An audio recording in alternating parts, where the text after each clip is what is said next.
Hello friends, welcome to the platform of Perfection IAS. My name is Naman Jain, and in part 1 of the video, I believe you have seen what is exactly inflation. In fact, not just inflation, we have looked up at multiple definitions here. We have looked at deflation, reflation, stagflation. Also, we have seen measurement of inflation in that video.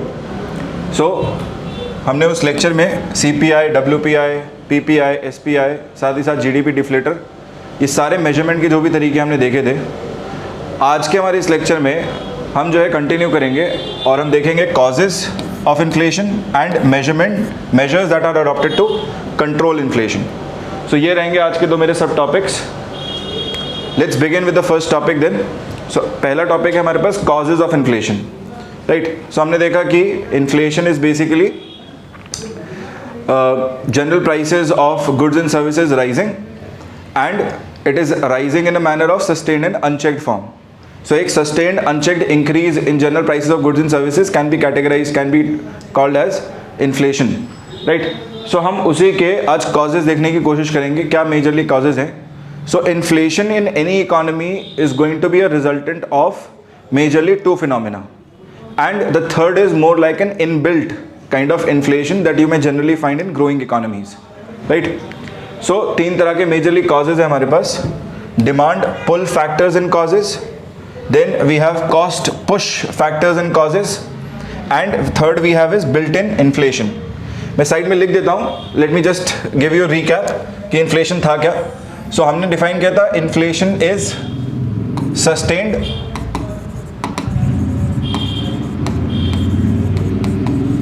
Unchecked increase in general prices of goods and services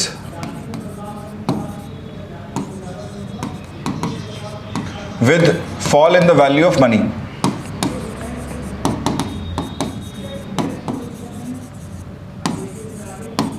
So anything that has the potential to lead to this can be categorized as a cause. And majorly we have two kinds of causes, and third is more like a built-in kind of a thing which you will generally find in growing economies.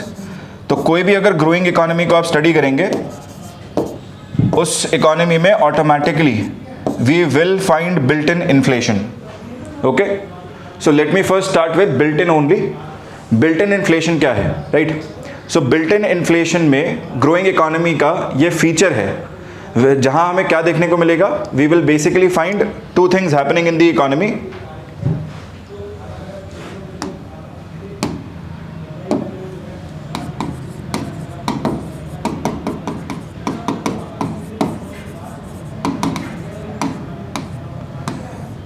So we would generally find that in a growing economy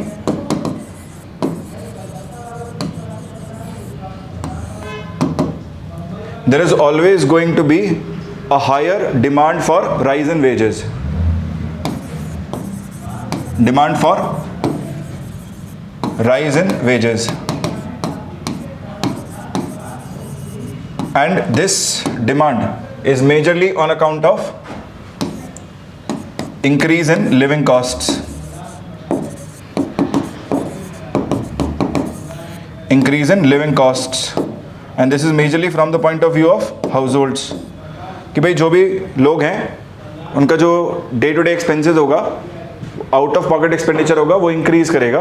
और जब ये increase करेगा that will automatically lead to increase for this will lead to automatically increase in demand for increase in wages. Now please remember ये increased cost भी क्यों है. Increased cost is majorly on account of increase in the price of goods and services. Increase in price of goods and services. So if there is increase in price of goods and services, automatically this leads to increase in living costs. And why is there increase in prices of goods and services? It is on account of increase in input cost. Increase in input costs.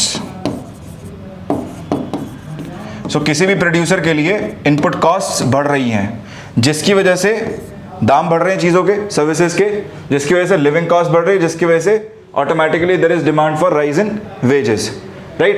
And it is this demand for rise in wages only which in turn leads to increase in input cost. So हमें ये growing economy में ये cycle नजर आता है, right? सो इस cycle की वजह से ग्रोइंग इकोनॉमी का ये फीचर दिखेगा आपको. This is more like a feature that you will find that we will always encounter something called as built-in inflation in a growing economy, right? This is your first cause, first reason that you can talk of, which is responsible for inflation in any economy. Moving forth, second is demand pull factors and causes. So any factor which has the potential to increase in overall demand. सुनिएगा ध्यान से, right? ऐसा कोई भी factor, ऐसा कोई भी cause जिसके अंदर पोटेंशियल है to increase overall demand in economy, automatically becomes a reason और a cause for demand pull inflation, right? So आप समझिए कि इकोनॉमी में दो साइड्स हैं, एक है डिमांड साइड, दूसरा सप्लाई साइड. यहाँ पर क्या है, डिमांड फैक्टर्स वो कार्यरत हैं, वो रिस्पॉन्सिबल हैं for causing inflation in the economy, right? So let's look at demand pull factors and causes first, then will come to cost push factors, right? So demand pull factors क्या क्या देखने को मिल सकते हैं इकोनॉमी में? So in demand pull factors we may find something called as rise in population. मान लीजिए किसी भी अर्थव्यवस्था में, किसी भी कंट्री में, किसी भी इकोनॉमी में हमारे पास लोगों का नंबर बढ़ रहा है, डेमोग्राफी बढ़ रही है. So if that is the case, if you find that there is increase in the number of population, then this means more mouths to feed, right? More number of people. 2 के 4 हो रहे हैं, 4 के 8 हो रहे हैं, right? तो जैसे जैसे नंबर बढ़ेगा, so as this number keeps increasing, right, this will lead to more people demanding more goods and services, thereby leading to increase in overall demand, and this in turn thereby leads to demand pull inflation in the economy. Simple सा फंडा है कि हमारे पास economy में जनसंख्या ही बढ़ जा रही है, जिसकी वजह से लोग ही बढ़ जा रहे हैं, जिसकी वजह से अपने आप ऑटोमेटिकली वस्तुओं की या सेवाओं की जो मांग है वो भी अपने आप में बढ़ रही है, right? So this in turn automatically leads to increase in overall demand of goods and services. Second reason that we have can be increase in income and wages. Now income and wages has a very good relation with demand pull inflation. समझिएगा इसको. So increase in income and wages.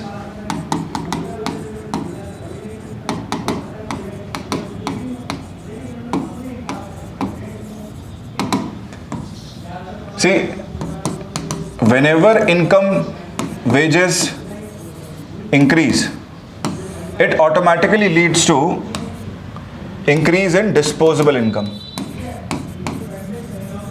मान के चलिए एक व्यक्ति है, पहले उसकी तनख्वाह जो है, पहले उसकी आमदनी जो है, it was let's say ₹40,000 per month. Now from ₹40,000 it increases to let's say ₹60,000. इसका मतलब क्या है? इसका मतलब ये है कि इस हाउस होल्ड में, इस परिवार में ज़्यादा आमदनी हो रही है, which means they can spend more. So when they spend more, right, मतलब टैक्सेस हटा दें, सो ओवरऑल मतलब ये है कि इस परिवार की डिस्पोजेबल इनकम बढ़ रही है. Disposable income is nothing but income after taxes. This is simply income after taxes. So जो भी टैक्स लायबिलिटी हुई वो चुका दी सरकार को, उसके बाद जो आपके बची, आपके पास पैसा जो बचा, that is your disposable income. So अगर डिस्पोजेबल इनकम बढ़ रही है तो ये क्या करेगा? This will also lead to increase in overall goods and services.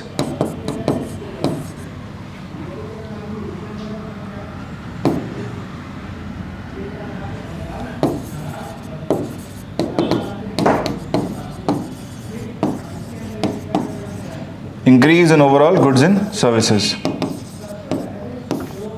So if there is increase in demand for overall goods and services, increase in overall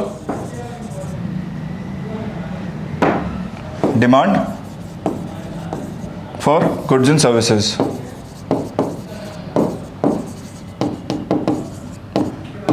So if there is increase in overall demand for goods and services, right, मांग अगर बढ़ रही है, सेवा और वस्तुओं की मांग अगर बढ़ रही है, this will also lead to increase in rate of inflation in the economy.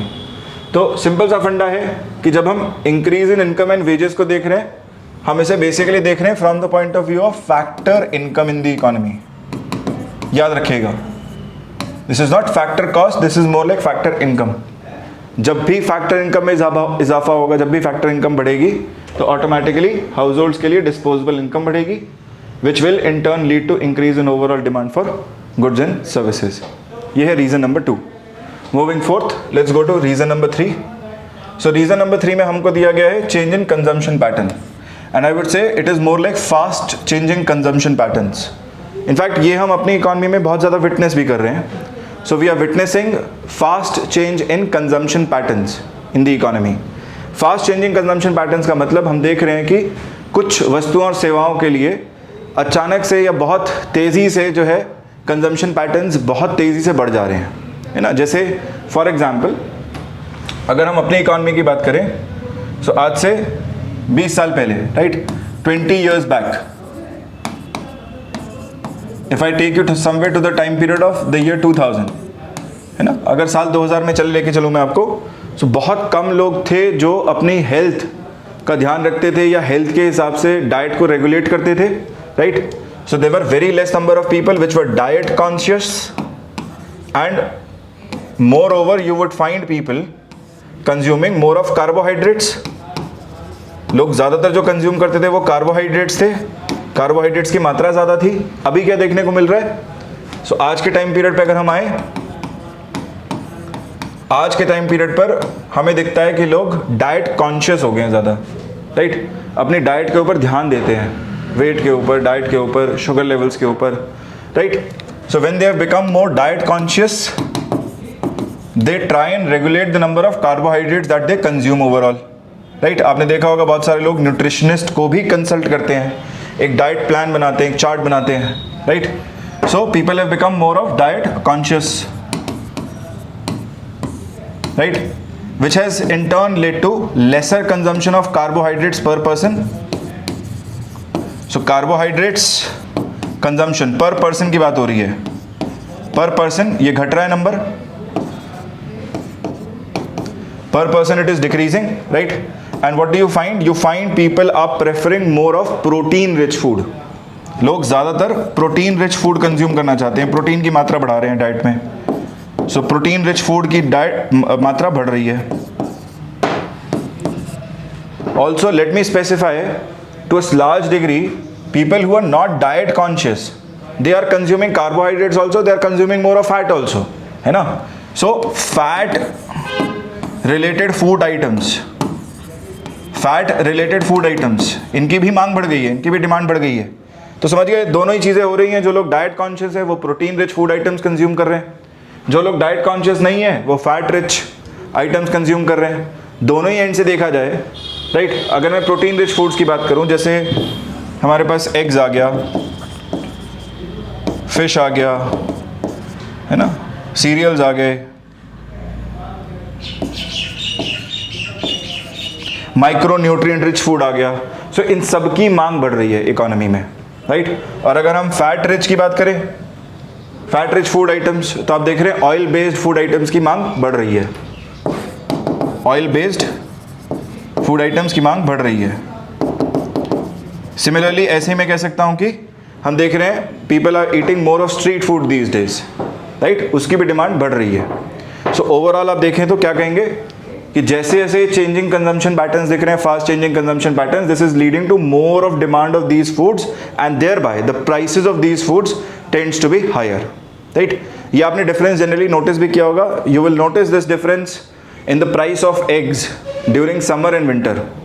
So in winter there is more demand, thereby this in turn leads to higher prices of that crate of egg, right.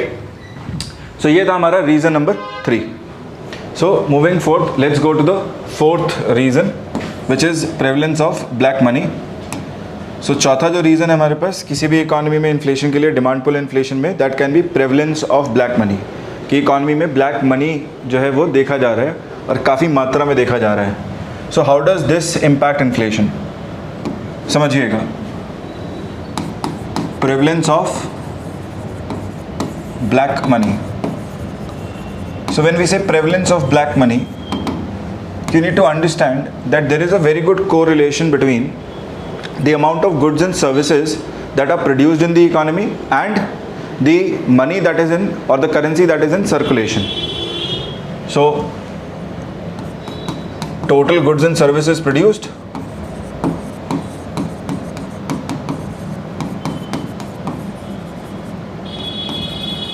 and currency in circulation.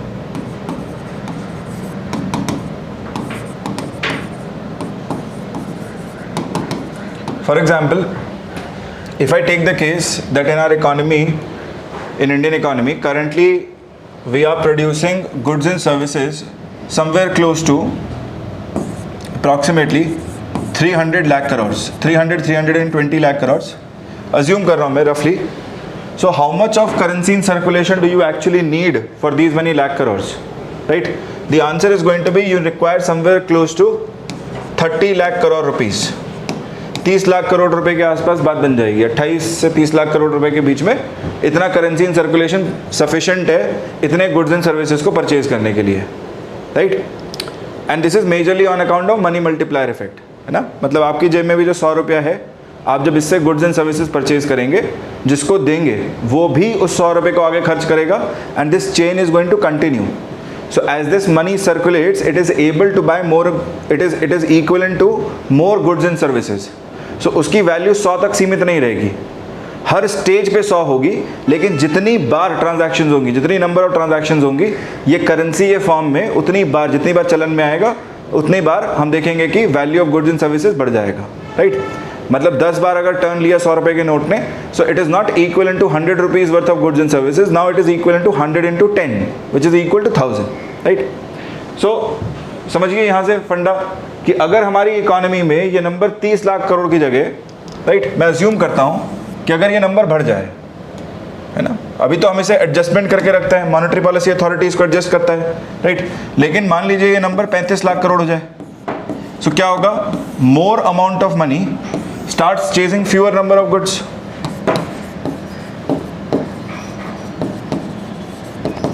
More amount of money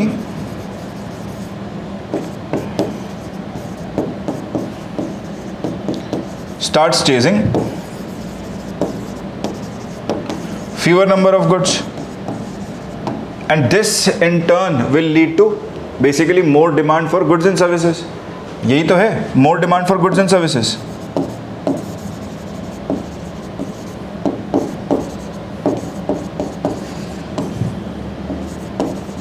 So हमारी country में RBI, Reserve Bank of India, ensures that there is ample amount of money in order to buy these goods and services that are being produced. So RBI ensure करता है, Reserve Bank of India ensure करता है कि उतना पर्याप्त पैसा रहे, उतना पर्याप्त रुपया इकोनॉमी में सर्कुलेट करता रहे, जिससे कि गुड्स एंड सर्विसेज परचेज किए जा सके. लेकिन अगर इकोनॉमी में काला धन है, अज्यूम क्या कर रहे हैं यहाँ पे हम कि यहाँ पे कहीं ना कहीं अप्रॉक्सीमेटली 5 लाख करोड़ के आसपास काला धन है. काला धन मतलब जरूरी नहीं है ब्लैक मनी जो है, I mean black money is not that money which is earn through just illegal means. Black money का सिंपल सा डेफिनेशन है, black money is that money which is not, you can say basically represented, or it is not in front of the authorities, right? मतलब उस पैसे को छुपाया गया है या उस पैसे को जो है रिपोर्ट नहीं किया गया है, जिसके कारण अथॉरिटीज़ के कॉग्निजेंस में नहीं है वो money, right? So if that is the case and authorities have no idea that there is higher amount of black money present, then this black money at the end of the day will result in more amount of money chasing fewer goods, or you can say more demand for goods and services in the economy, thereby leading to increase in overall demand of goods and services. So black money also, money which is not reported, money which is not in the eyes of authorities, so ऐसा जो काला धन है ना, ज़रूरी नहीं है कि इलीगल मीन से कमाया गया, लीगल भी हो सकता है, राइट, बट उसे छुपाया गया है, उसे दिखाया नहीं गया है, आईटीआर में रिपोर्ट नहीं किया गया है, इनकम के रूप में रिपोर्ट नहीं किया गया है, राइट। सो ऐसा धन, काला धन, अगर बहुत ज़्यादा मात्रा में किसी इकॉनमी में प्रेजेंट होगा, that in turn will also lead to demand for more goods and services, right. ये कुछ ऐसा है, फॉर एग्जाम्पल हम अज्यूम करें कि एक आदमी काम कर रहा है, हम अजम्पशन लगाते हैं कि भाई इस आदमी की तनख्वाह जो वो रिपोर्ट कर रहा है, अपने मुंह से बता रहा है, it is somewhere close to let's say 12 lakh rupees a year, but when you look at his consumption, right, जब आप उनके कंजम्पशन पैटर्न को देख रहे हैं उस व्यक्ति के, तो हमें देखने को मिल रहा है कि ये तो गाड़ी ही खरीद रहा है 20 लाख रुपए की, राइट। सो आप क्या कहेंगे कि भाई काम तो इसने किया अभी 2-3 साल ही, but is purchasing cars, he is changing cars very frequently, is purchasing high end cars, so you know that this person is basically I mean he is dealing in black money, or he has presence of black money with him, and thereby his demand component is automatically higher, right? So prevalence of black money in the economy can also lead to more demand for goods and services, or more money chasing fewer number of goods, and this is problematic in the sense that even our monetary policy authority, which is RBI, has no clue about it, right. वो भी एक assumption लगा रही है कि इतना black money present होगा, उसके हिसाब से नंबर को एडजस्टमेंट करने जा रही होगी, राइट। अगर असेसमेंट ठीक नहीं हो रहा है और ब्लैक मनी ज़्यादा हो जाता है, so that in turn is also going to impact the overall economy in terms of more of inflation, demand pull inflation. Moving forth, let me take you to reason number 4। So reason number 4 है हमारे पास increase in money supply due to fiscal deficit, increase in money supply due to fiscal deficit. Now I believe guys you understand what is fiscal deficit. Fiscal deficit simply deficit है government के budget में, मतलब government के expenditure ज़्यादा हैं और government के receipts कम हैं उसके मुकाबले। So government expenditures are far more compared to government's receipts. This is called as fiscal deficit in the budget, right? So this fiscal deficit is going to be fulfilled somehow. ये कहीं ना कहीं से पूरा किया जाएगा, मेजरली बोरो करके, right. सो जब भी आप ये देखें टर्म फिस्कल डेफिसिट, समझ जाइए कि सरकार के जो खर्चे हैं, गवर्नमेंट के जो एक्सपेंडिचर हैं, चाहे सेंट्रल लेवल पे बात हो रही हो या स्टेट लेवल पे बात हो रही हो, तो अगर बजट के रिस्पेक्ट में बात की जा रही है तो सेंटर के बजट में डेफिसिट का मतलब this means that central governments expenditures are much more compare to central governments receipts. So ऐसे सिचुएशन में भी this leads to a situation of increase in money supply. Now how does this leads to increase in money supply? See remember, whenever there is fiscal deficit, one of the prominent ways to fulfill that demand for money is by printing more money, right? जिसे हम कहते हैं deficit financing, right? इसी को हम कहते हैं deficit financing। मतलब फाइनेंस की कमी को कैसे पूरा किया जा रहा है? आरबीआई जो है वो रुपया ज़्यादा छाप रहा है। So RBI is printing more money, thereby RBI is fulfilling that need for more money for the government. So अगर ये रूट अडॉप्ट किया जा रहा है और पैसा छाप के तब सरकार को दिया जा रहा है खर्च करने के लिए, सो ऐसे केस में क्या होगा? ऑटोमेटिकली मनी सप्लाई इकॉनमी में बढ़ जाएगा। And when this money supply increases और money in circulation increases, this will also lead to more money chasing fewer number of goods, or we can say increase in overall demand for goods and services, right? So this in turn also leads to demand pull inflation। ठीक है, ये था हमारे पास reason number 5th। Next बढ़ते हैं, let's go to increase in government expenditure. और ये reason भी काफ़ी हद तक पिछले से रिलेटेड है। सो हम कह रहे हैं there is increase in government expenditure, सरकार के खर्चे बढ़ रहे हैं, ठीक। अब सरकार के खर्चे बढ़ने का मतलब क्या है कि गवर्नमेंट भी एक कंज्यूमर की तरह से एक्ट कर रहा है। See in the economy it is majorly households which act as consumer of goods and services, right. ये हाउस होल्ड्स ही तो हैं जो इकोनॉमी में कंज्यूमर की भूमिका निभाते हैं। बट कई बार हम देखते हैं कि फर्म्स भी कुछ रॉ मटेरियल परचेज करती हैं, कुछ लोगों को काम पे रखती हैं तो सर्विसेज ले रही हैं उनसे, सो ये भी अपने आप में कंज्यूमर की तरह से एक्ट कर रहा है with respect to raw material, with respect to deploying labour, right. कई बार कॉन्ट्रैक्टर्स को रखा जाता है, कमीशन एजेंट्स को रखा जाता है।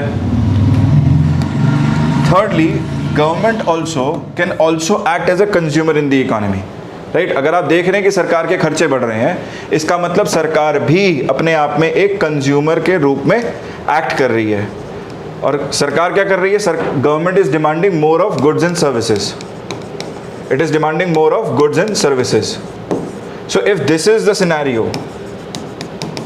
that government's expenditure is increasing, where government is acting as a consumer, this means that overall demand for goods and services will automatically increase on account of government's increase in government's expenditure. मतलब सरकार के एक consumer के रूप में act करने की वजह से सरकार के बढ़ते हुए खर्चे को देखकर हम कह सकते हैं कि सरकार भी अपना कंजम्पशन बढ़ा रही है और thereby government is also acting as a consumer, thereby leading to more demand for goods and services, leading to demand pull inflation in the economy. Moving fourth, next जो हमारे पास है reason, that is increase in forex reserves in a country. So increase in forex reserves is also responsible for demand pull inflation. ये थोड़ा सा interesting है, so carefully look at this. Increase in forex reserves.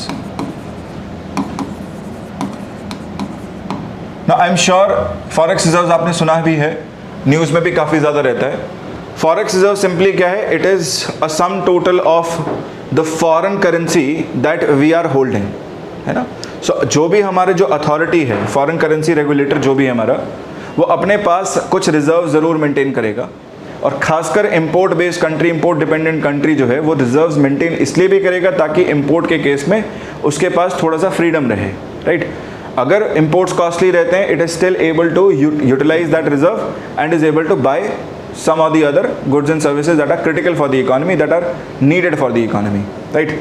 So importance है, but हम कह रहे हैं कि अगर फॉरेक्स रिजर्व्स बहुत ज़्यादा है, बहुत ज़्यादा तेज़ी से बढ़ रहा है, राइट, सो इंक्रीज है फॉरेक्स रिजर्व्स में, that can also lead to demand pull inflation. So हमारी कंट्री में foreign currency regulator is RBI.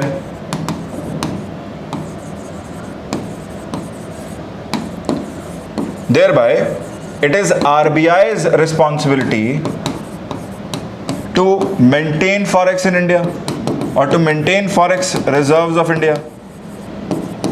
RBI की responsibility है, in fact RBI का रोल है ये, that RBI is the custodian of forex reserves. RBI जो भी forex के टर्म में ट्रांजैक्शंस होती हैं उनको ज़रूर ध्यान में रखता है कि क्या forex के टर्म में ट्रांजैक्शंस हो रही हैं, कितना बाहर जा रहा है, कितना अंदर आ रहा है इकॉनमी में, राइट। उसी के हिसाब से रिजर्व्स भी मेंटेन कर रहे हैं इकॉनमी में। So RBI's job is to maintain these reserves. अब अगर RBI फॉरेक्स रिजर्व्स बढ़ा रहे है ना, एक रफली एक नंबर अज्यूम कर रहा हूँ, लेट्स से इकोनॉमी में forex reserves is close to $400 billion. So $400 billion से ये नंबर बढ़ जा रहा है, it is going to let's say $500 billion, $500 billion. सो ये इंक्रीज कैसे होगा, राइट। सिंपली $100 बिलियन आरबीआई ने ऐड करे तो ये इंक्रीज हुआ। This will be a result of adding $100 billion to the forex reserve by RBI, right. So ये $100 billion RBI के पास आए कैसे? So in order to get these $100 billion RBI will simply go to the market. ये जाएगा basically foreign currency exchanges के पास, forex exchanges, और फॉरेक्स एक्सचेंजेस से खरीद के लाएगा dollar and in turn is going to pay them in terms of rupees. So RBI will buy dollar $100 billion and will basically pay these foreign exchanges, right. या काफ़ी सारे institutions भी हैं जो फॉरेन करेंसी में डील करते हैं। सो इन agents को, इन इंस्टीट्यूशंस को क्या पे कर देगा? RBI is simply going to pay rupees to make it possible. Now do you see what is happening here? ध्यान से देखिएगा, ये $100 बिलियन तो आरबीआई की जेब में आ गए, फॉरेन एक्सचेंज पे गया, वहाँ से खरीद लिया, या इंस्टीट्यूशंस के पास गया जो ये करेंसी एक्सचेंजेस कराते हैं, राइट। बहुत सारे इंस्टीट्यूशंस हैं हमारी कंट्री में जो कराते हैं, फॉरेन करेंसी में डील करते हैं। सो उनसे ख़रीद लाया, लेकिन आप देखिए इन प्रोसेस क्या हो रहा है। In process this rupee is being flushed into the economy. ये रुपी को इकोनॉमी में डाला जा रहा है। अब इस रुपी को इकोनॉमी में डालने से क्या होगा, there will be increase in rupees supply, there will be increase in rupees supply in the economy. So if this takes place, this will again lead to more amount of rupee being pushed and more amount of rupee reaching into the hands of the people, right? And thereby this more amount of rupee will start chasing the goods and services that are present. So यही रुपी जो है, ये money supply बढ़ने से क्या हो रहा है, this will start chasing goods and services in the economy, right? This will start chasing goods and services that are present in the economy, right? Thereby leading to increase in overall demand, leading to increase in overall demand. And thereby this also is a demand, this is also a reason for demand pull inflation in the economy. Okay friends, so these were the reasons or causes or factors responsible for demand pull inflation. Next, let me take you to cost push factors or causes.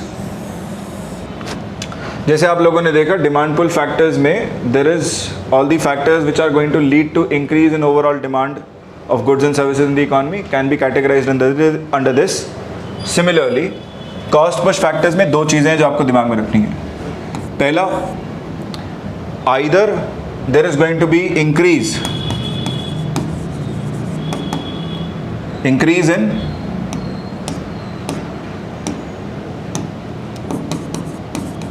overall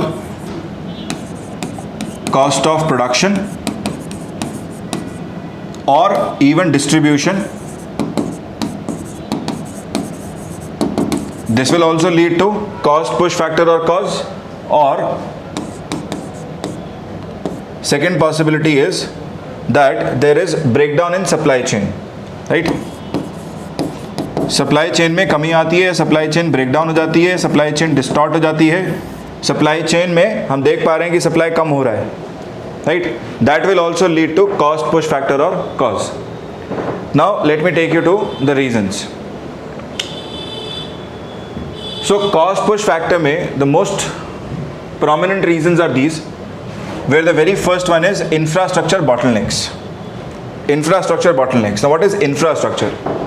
See, infrastructure basically serves as a platform in the economy over which growth can take place, which means overall goods and services can be produced, they can be distributed, they can be consumed, right?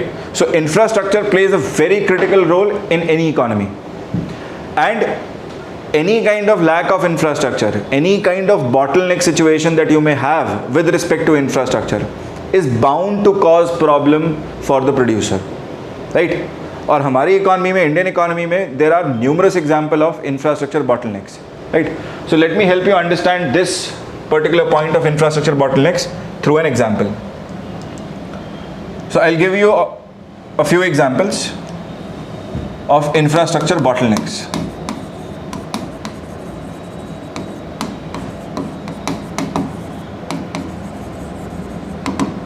सबसे पहले example लेके देखते हैं with respect to electricity supply.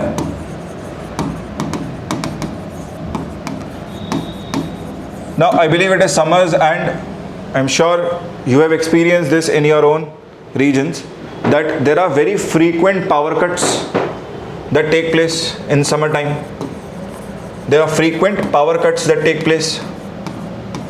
Now imagine in a region a producer has set up a factory. He has purchased raw material, he has brought in labor, he has deployed capital, and the least that he is expecting is that he will get a regular power supply.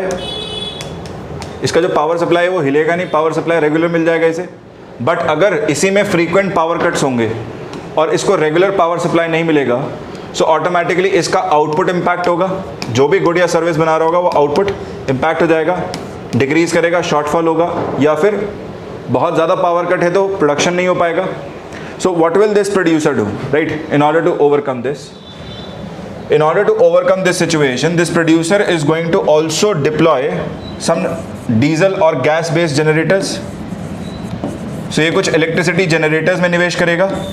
So generators की cost आएगी एक, साथ ही साथ generators के लिए fuel भी चाहिए, diesel चाहिए या गैस चाहिए, जो भी चाहिए, right? उसकी एक additional cost है, running cost अपनी. So all of this cost is more like an additional cost. This is more like an additional cost, which overall increases the cost of production, which overall increases the cost of production. So if cost of production increases, automatically the producer is bound to increase the final price of good and service also, right?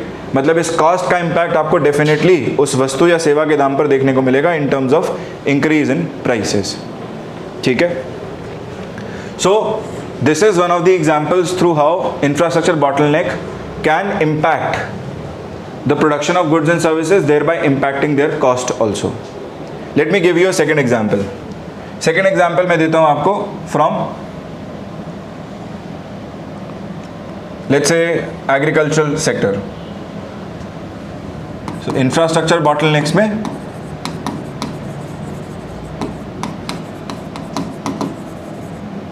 let me take the example from agriculture sector.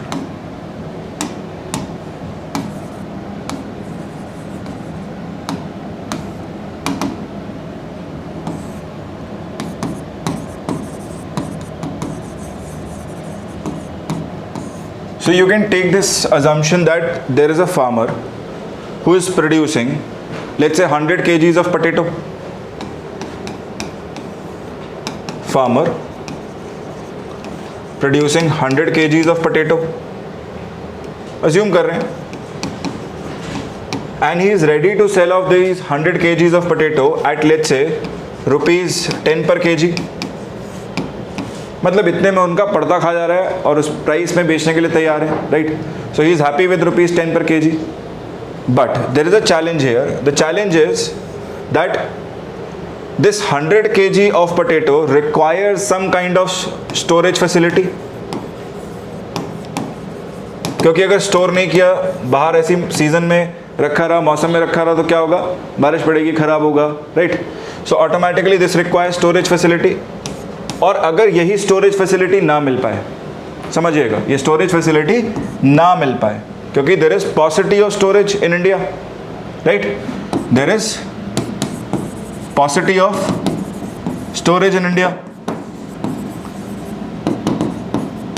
So if that is the case, that due to paucity, due to less amount of storage facilities being made available to farmers, right, what he is going to experience is that, let's say, assume 50% of his product rottens off. 50% इनका product जो है वो rotten off हो गया, खराब हो गया.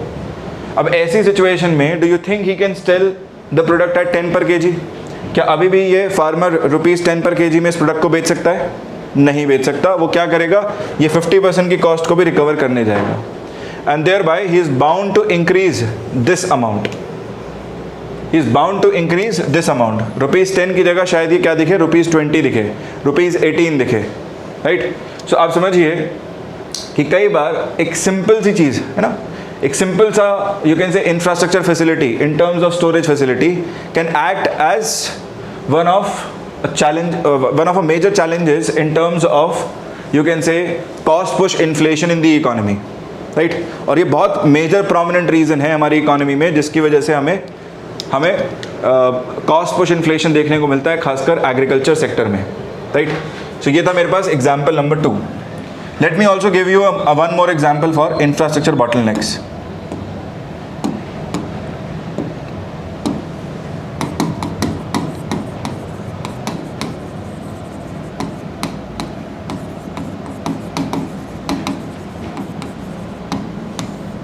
Infrastructure bottlenecks.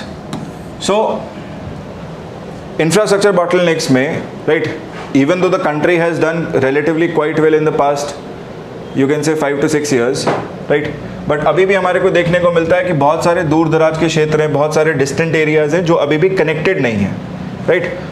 Landslides जो आते हैं ऐसे माउंटेन्स में, तो रोड्स कट ऑफ हो जाती हैं, और क्योंकि भारत में road transport dominant mode of transport है, राइट, सो क्या होता है वहाँ पर इन डिस्टेंट एरियाज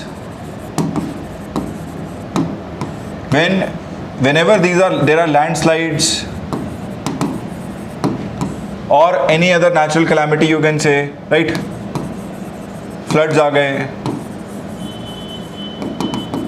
ऐसी सिचुएशन में the connecting roads are not there, so infrastructure facility in terms of rail or even something more basic as road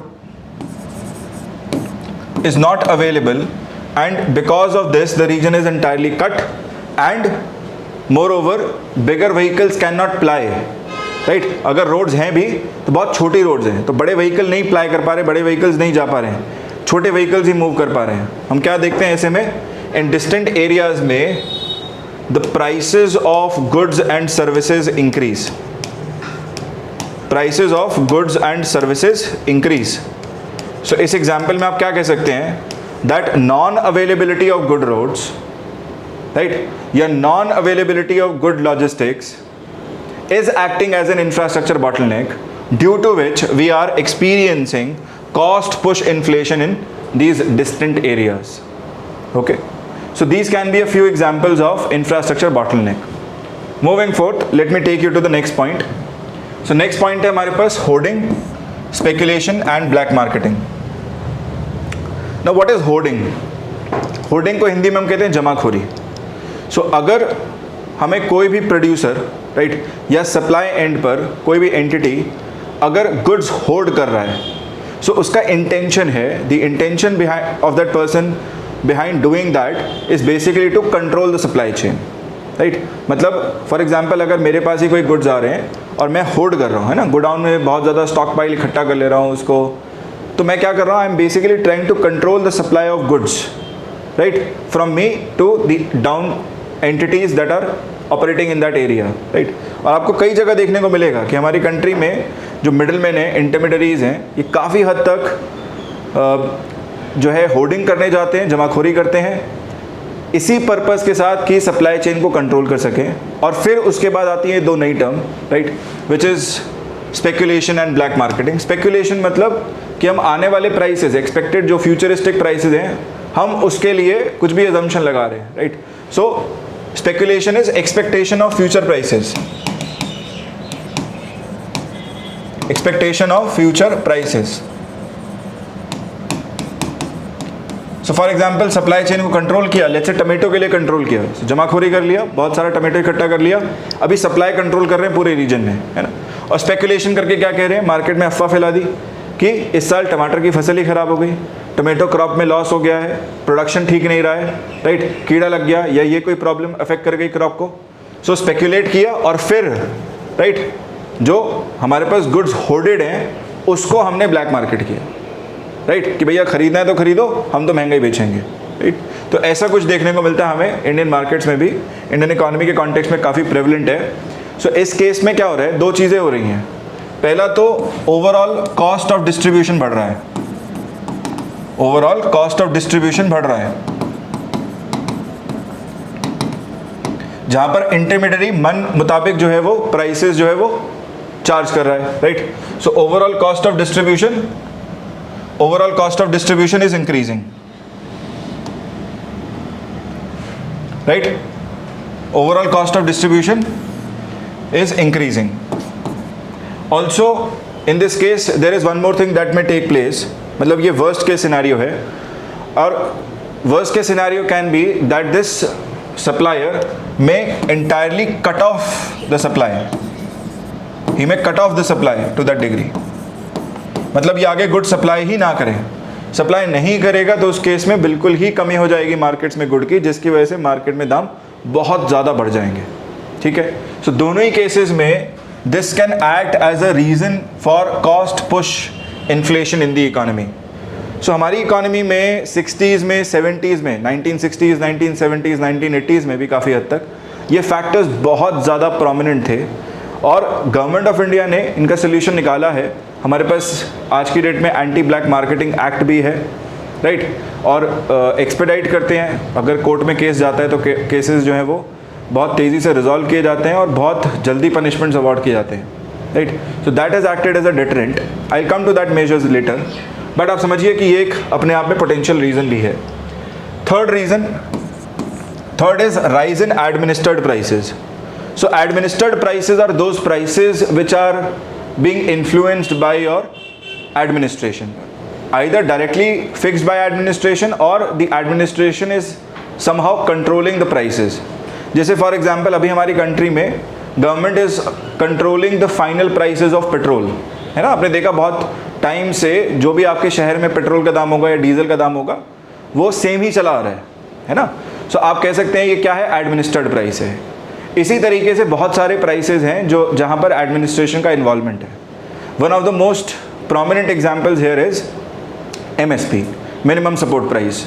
so government of India MSP declare करती है crops पर, minimum support price farmers के लिए। MSP acts as a benchmark price in the market, right. सरकार जब MSP declare करती है तो MSP डिक्लेयर कर दिया जाता है फार्मिंग से पहले ही, even before the sowing of the crop begins. तो फार्मर के फसल बोने से पहले ही MSP डिक्लेयर कर दिया है। सो ये क्या कर रहा है, right, this is acting as a benchmark. Market में जितने भी एंटिटीज जो इस क्रॉप से डील कर रहे हैं उनके लिए एक इंडिकेटर का काम कर रहा है। जहां पर अगर सरकार ने दाम बढ़ाया है ना, बहुत स्टीप इंक्रीज किया है, so these entities also will get a signal that prices will remain higher and thereby from today itself they will increase the prices. जैसे अज्यूम कर लीजिए, मान लीजिए एग्जाम्पल के तौर पर मान लीजिए सरकार ने जो है कोपरा, है ना, नारियल के जो है उसके प्राइसेस बढ़ा दिए। सो मार्केट में इंडिकेशन जाएगा कि इस सीजन में नारियल के दाम बढ़े हुए मिलेंगे। तो जो मार्केट एंटिटीज हैं, जो भी सेलर्स हैं, right, they are not going to increase the prices 3 months later, 4 months later when the new crop comes out. They will start increasing the prices from today. Okay, so इसका मतलब क्या है कि administered prices अपने आप में एक benchmark के रूप में एक्ट कर रहे हैं, जहां पर जैसे ही जो है एडमिनिस्ट्रेशन ने प्राइस जो है बढ़ा के रखा, automatically you will also see that prices have been lifted up by the market entities on their own. ऐसे ही सिमिलरली रेलवे के दाम हो गए, राइट। सो रेलवे के प्राइसेस, रेलवे के टिकट के प्राइसेस कम्यूट के लिए जो हम पे करते हैं, this is also fixed by administration. Now you will notice a very good trend here. Whenever railways increases the price of tickets, you will find that for all other modes of transportation, the prices are automatically increased. जैसे taxi वाले अपना भाड़ा बढ़ा लेंगे, है ना, बस वाले अपना किराया खुद से अपने आप बढ़ा लेंगे। सो ये क्या है, रेलवे के प्राइसेस एक बेंचमार्क के रूप में ऐड कर रहे हैं। जैसे ही इसमें बढ़ाया गया, इंक्रीज किया गया इस बेंचमार्क को, बाकी सारे मोड्स ऑफ ट्रांसपोर्ट जहां पर भी बैठे थे, जिस लेवल पर बैठे थे, ऑटोमेटिकली उन्होंने अपने प्राइसेस के लेवल बढ़ा दिए, है ना। तो समझिएगा कि एडमिनिस्ट्रेशन जो प्राइस मॉडरेट करता है, फिक्स करता है या डायरेक्टली जो है कंट्रोल कर रहा है, वो सारे प्राइसेस इकोनॉमी में एक तरह से बेंचमार्क के रूप में एक्ट करते हैं। जब भी एडमिनिस्ट्रेशन इनको बढ़ाएगा, automatically the market entities are also going to increase the prices in that respect. Okay, so this also acts as a reason for cost push inflation in the economy. Next, I have seasonal factors. Seasonal factors, right? So many experts in Indian economy, they believe that seasonal factors are a prominent reason for cost push inflation, and they believe so because agricultural sector in India is monsoon dependent. So if agriculture is monsoon dependent, where majority of our agricultural land is rain fed, whenever monsoons fail out or whenever monsoons result in more rainfall, दो possibilities है ना, दो possibilities देखने को मिल सकती हैं। या तो मानसून्स की वजह से बहुत ज़्यादा रेनफॉल है, या फिर मानसून्स की वजह से कम रेनफॉल देखने को मिल रहा है। सो मानसून्स लेस हुआ, है ना, बहुत ज़्यादा लेट आ रहा है, इसकी वजह से क्या होगा, सॉइल में मॉइस्चर कम नजर आएगा। ठीक, अगर मॉनसून बहुत ज़्यादा है, ओवर है ना, बहुत ज़्यादा हो रहा है, इसकी वजह से क्या देखने को मिलेगा हमें, सॉइल मॉइस्चर भी ज़्यादा मिलेगा और बिल्कुल पॉसिबल है that you may actually see floods in these regions, बाढ़ की स्थिति देखने को मिल जाएगी। सिमिलरली यहाँ पर आपको शायद ड्राउट्स की कंडीशन देखने को मिल जाएगी। ठीक, इन एनी केस मैं कहता हूँ मान लीजिए टॉलरेबल भी है, मॉडरेट भी है, तो भी अगर सॉइल मॉइस्चर बहुत कम है, इस केस में फार्मर को कुछ आर्टिफिशियल मेथड्स डिप्लॉय करने पड़ेंगे। Farmer will have to deploy artificial methods of irrigation, and when he deploys these artificial methods of irrigation, right, he is actually spending some amount on it, right?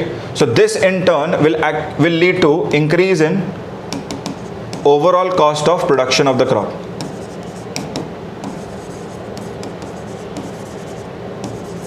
Similarly, अगर आप यहाँ देखेंगे कि soil moisture का content high है, ऐसे में farmer क्या करेगा, अपनी फील्ड को प्रोटेक्ट करने के लिए उसकी चारों तरफ बाउंड्री क्रिएट करेगा, कुछ मेड़ बनाएगा, है ना। सो इसको बनाने के लिए लेबर लेके आ रहा है, रॉ मटेरियल लेके आ रहा है प्रोटेक्ट करने के लिए, है ना।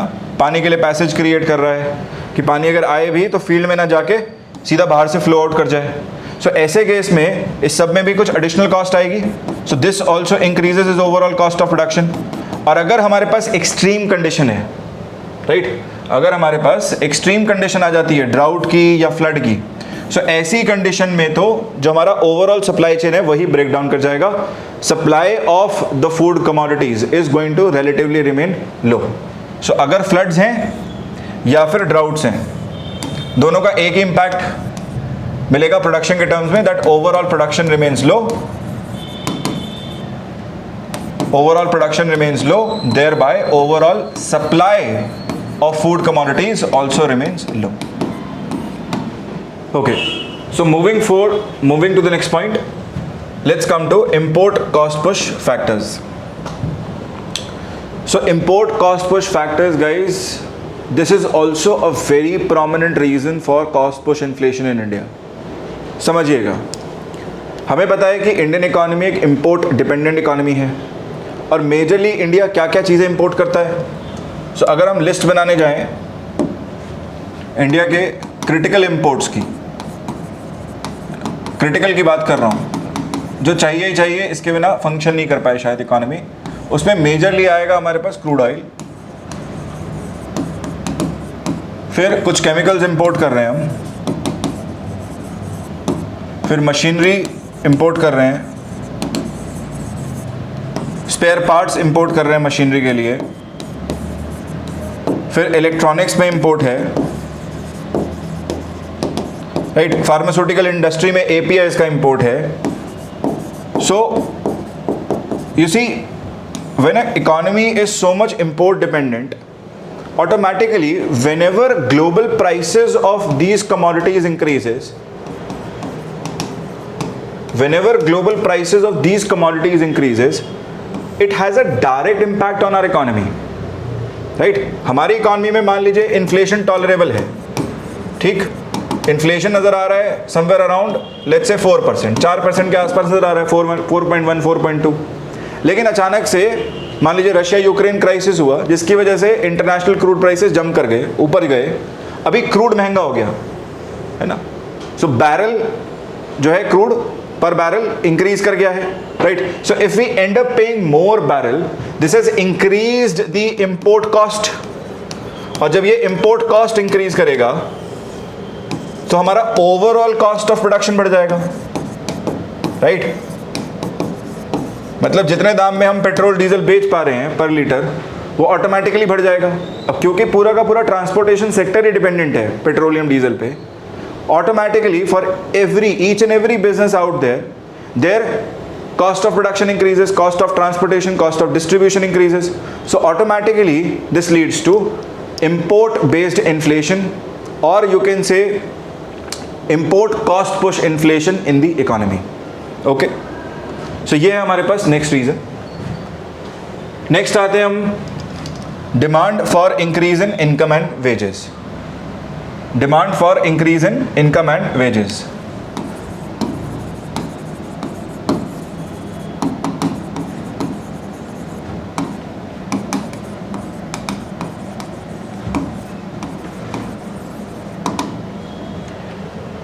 So demand for increase in income and wages is also a cost push factor in itself.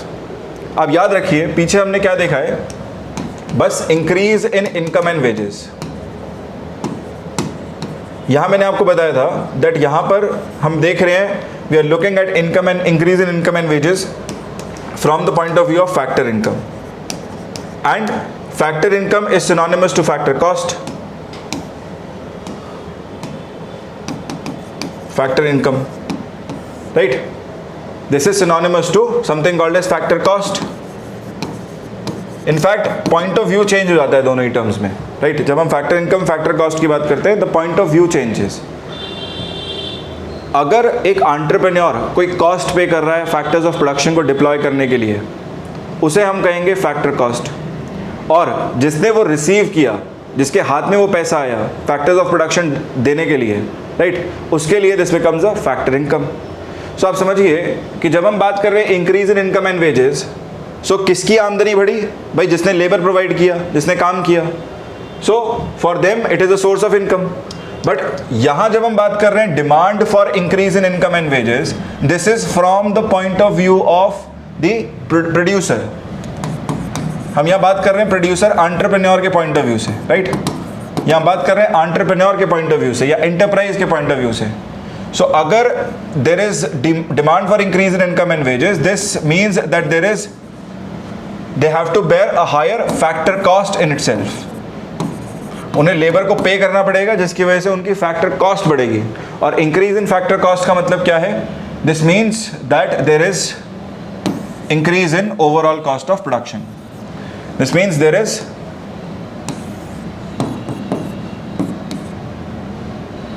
increase in overall cost of production. There is increase in overall cost of production, which will again cause cost push inflation. Moving forth, next जो हमारे पास है that is role of middlemen and intermediaries. Role of middlemen and intermediaries in the economy.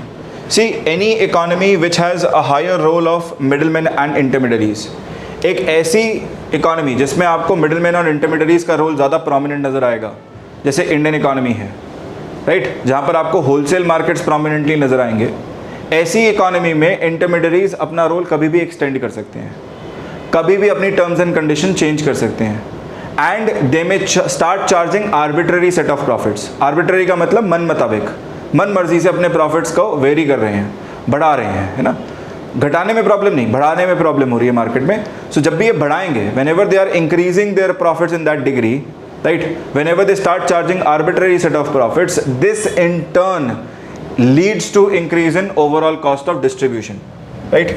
वही जो मैंने यहाँ समझाया था, this leads to increase in overall cost of distribution, which in turn again leads to cost push inflation in the economy, right. So आप इसको combine कर सकते हैं with hoarding speculation and black marketing. Moving forth, let me take you to the last point, which is depreciation of rupee from time to time. Depreciation of rupee from time to time. So guys, depreciation क्या है वो समझना है, और ये एक reason है अपने आप में cost push inflation का, right? So let me first help you understand what is depreciation. See, depreciation when we say is with respect to a currency, right?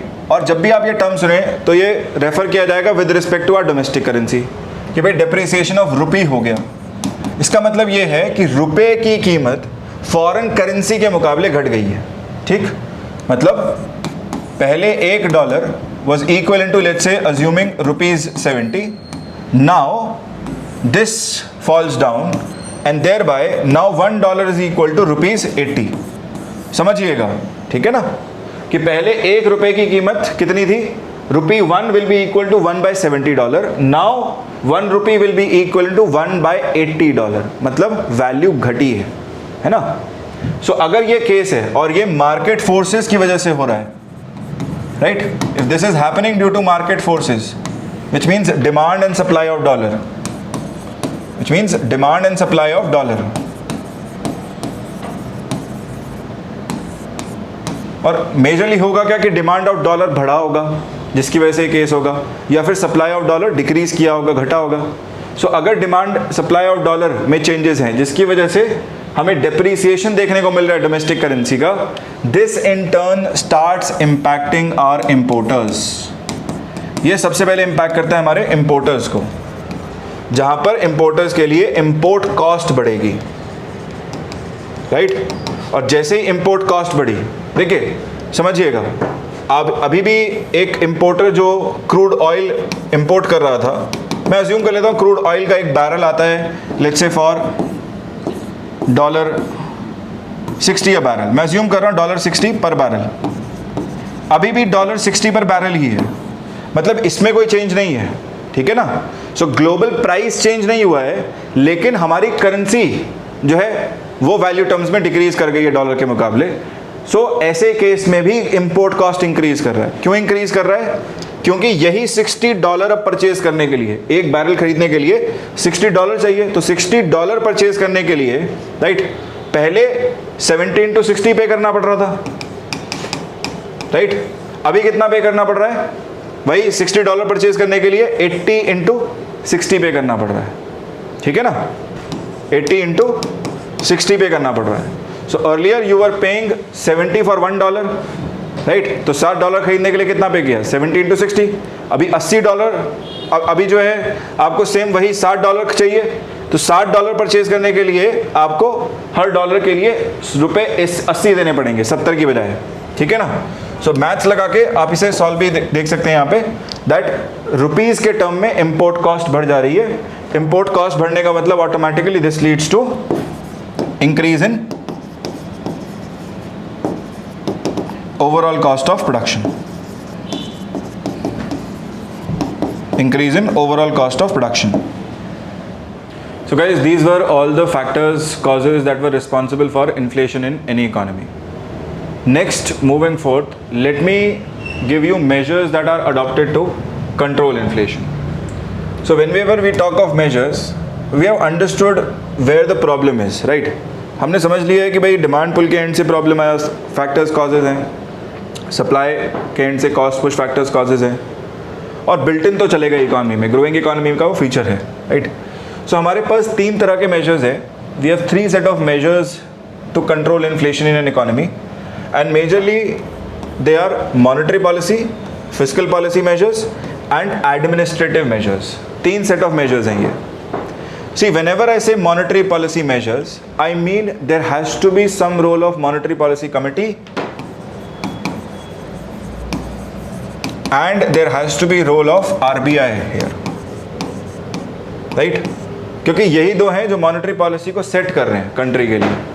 जब मैं फिस्कल पॉलिसी मेजर्स की बात कर रहा हूँ, सो फिस्कल पॉलिसी में I mean that there is role of government here, and role of government not arbitrary, role of government within the fiscal domain, and fiscal domain for the government comprises of 2 things.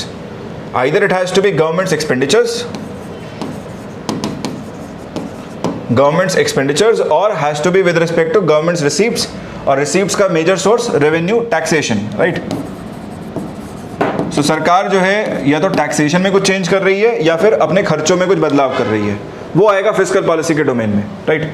और तीसरा जो आपको देखने को मिलेगा वो है administrative measures, जहां पर सरकार का ही रोल है लेकिन एडमिनिस्ट्रेटिव बॉडी के रूप में है, राइट, कि गवर्नमेंट ने कानून बनाया, गवर्नमेंट ने कोर्ट्स एस्टैब्लिश किए, गवर्नमेंट ने एक वेल एस्टैब्लिश प्रोसीजर डिफाइन कर दिया, राइट, या फिर पावर दी डीएम को रेड करने की डिस्ट्रिक्ट्स में जहां पर भी हमें स्पेकुलेशन होर्डिंग देखने को मिल रही है। So all of that can be categorised under administrative measures.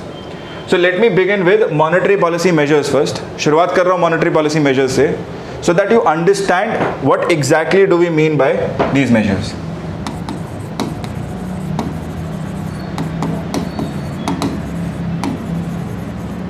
So as I said, monetary policy measures will mean that there is role of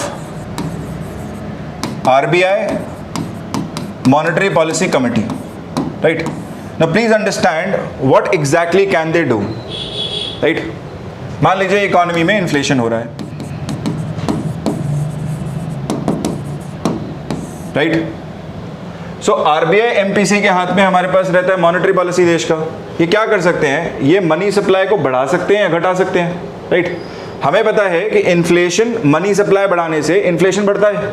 so automatically what they are going to do in terms of under monetary policy measure is they will try and lower the money supply, right? सारे measures इसके around revolve करेंगे कि किसी तरीके से money supply को कम कर दें. और मनी सप्लाई को कम कैसे किया जा सकता है, right? So there are a few things through which money supply can be reduced. Increasing the interest rates which is repo rate. So increasing repo rate on one hand. Second can be selling government securities,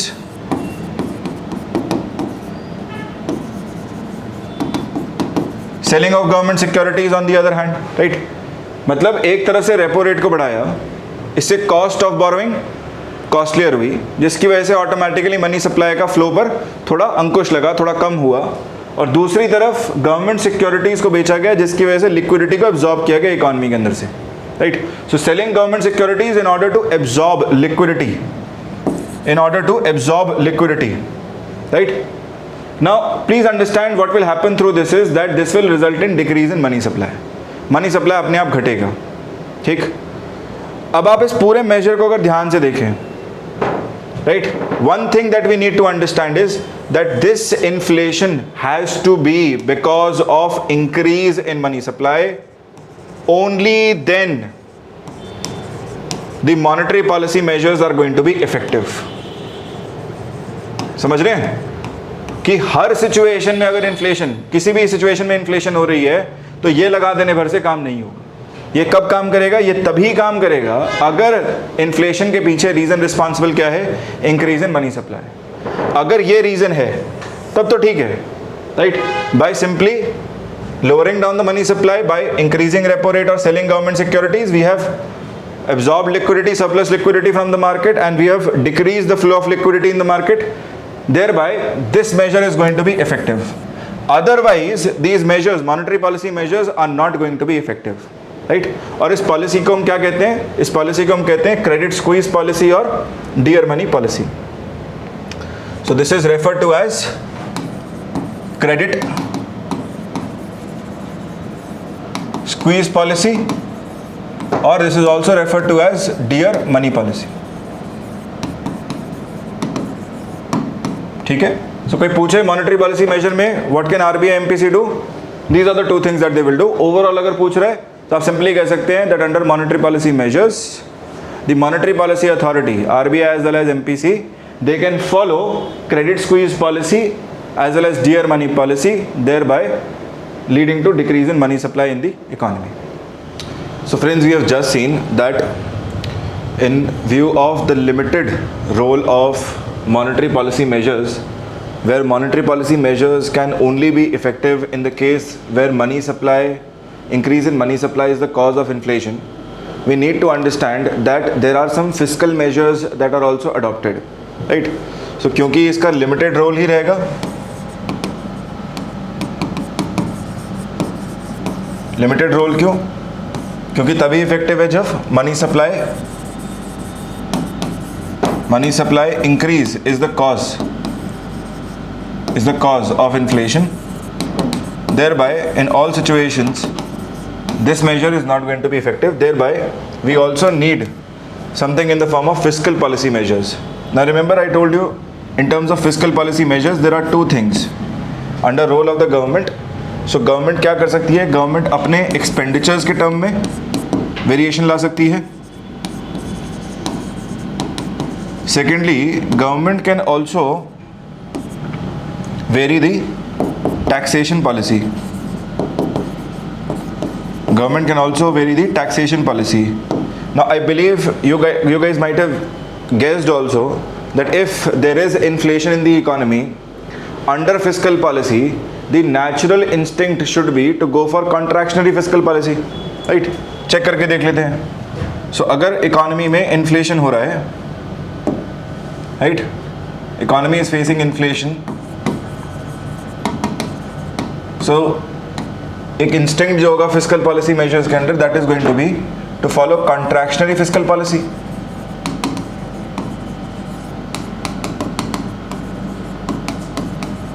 Contractionally fiscal policy here means two things. First, it means that government should actually decrease its expenditure.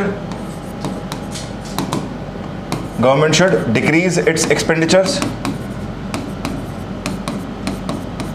And secondly, government can also make changes in its taxation policy in terms that it can actually lead to less of expenditure by the people also, by the households also, right?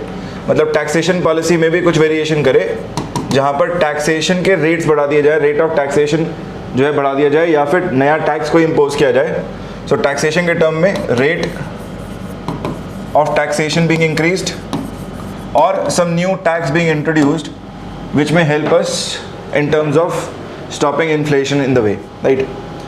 Now, theoretically speaking, both of them may sound to be quite possible and both of them might sound to be more like a solution, but when you introspect further, है ना, जब आप इन दोनों measures को थोड़ा सा इस पर विचार करेंगे, आप रियलाइज़ करेंगे कि जो सरकार के एक्सपेंडिचर्स हैं, राइट, मेजरली हैं कहाँ.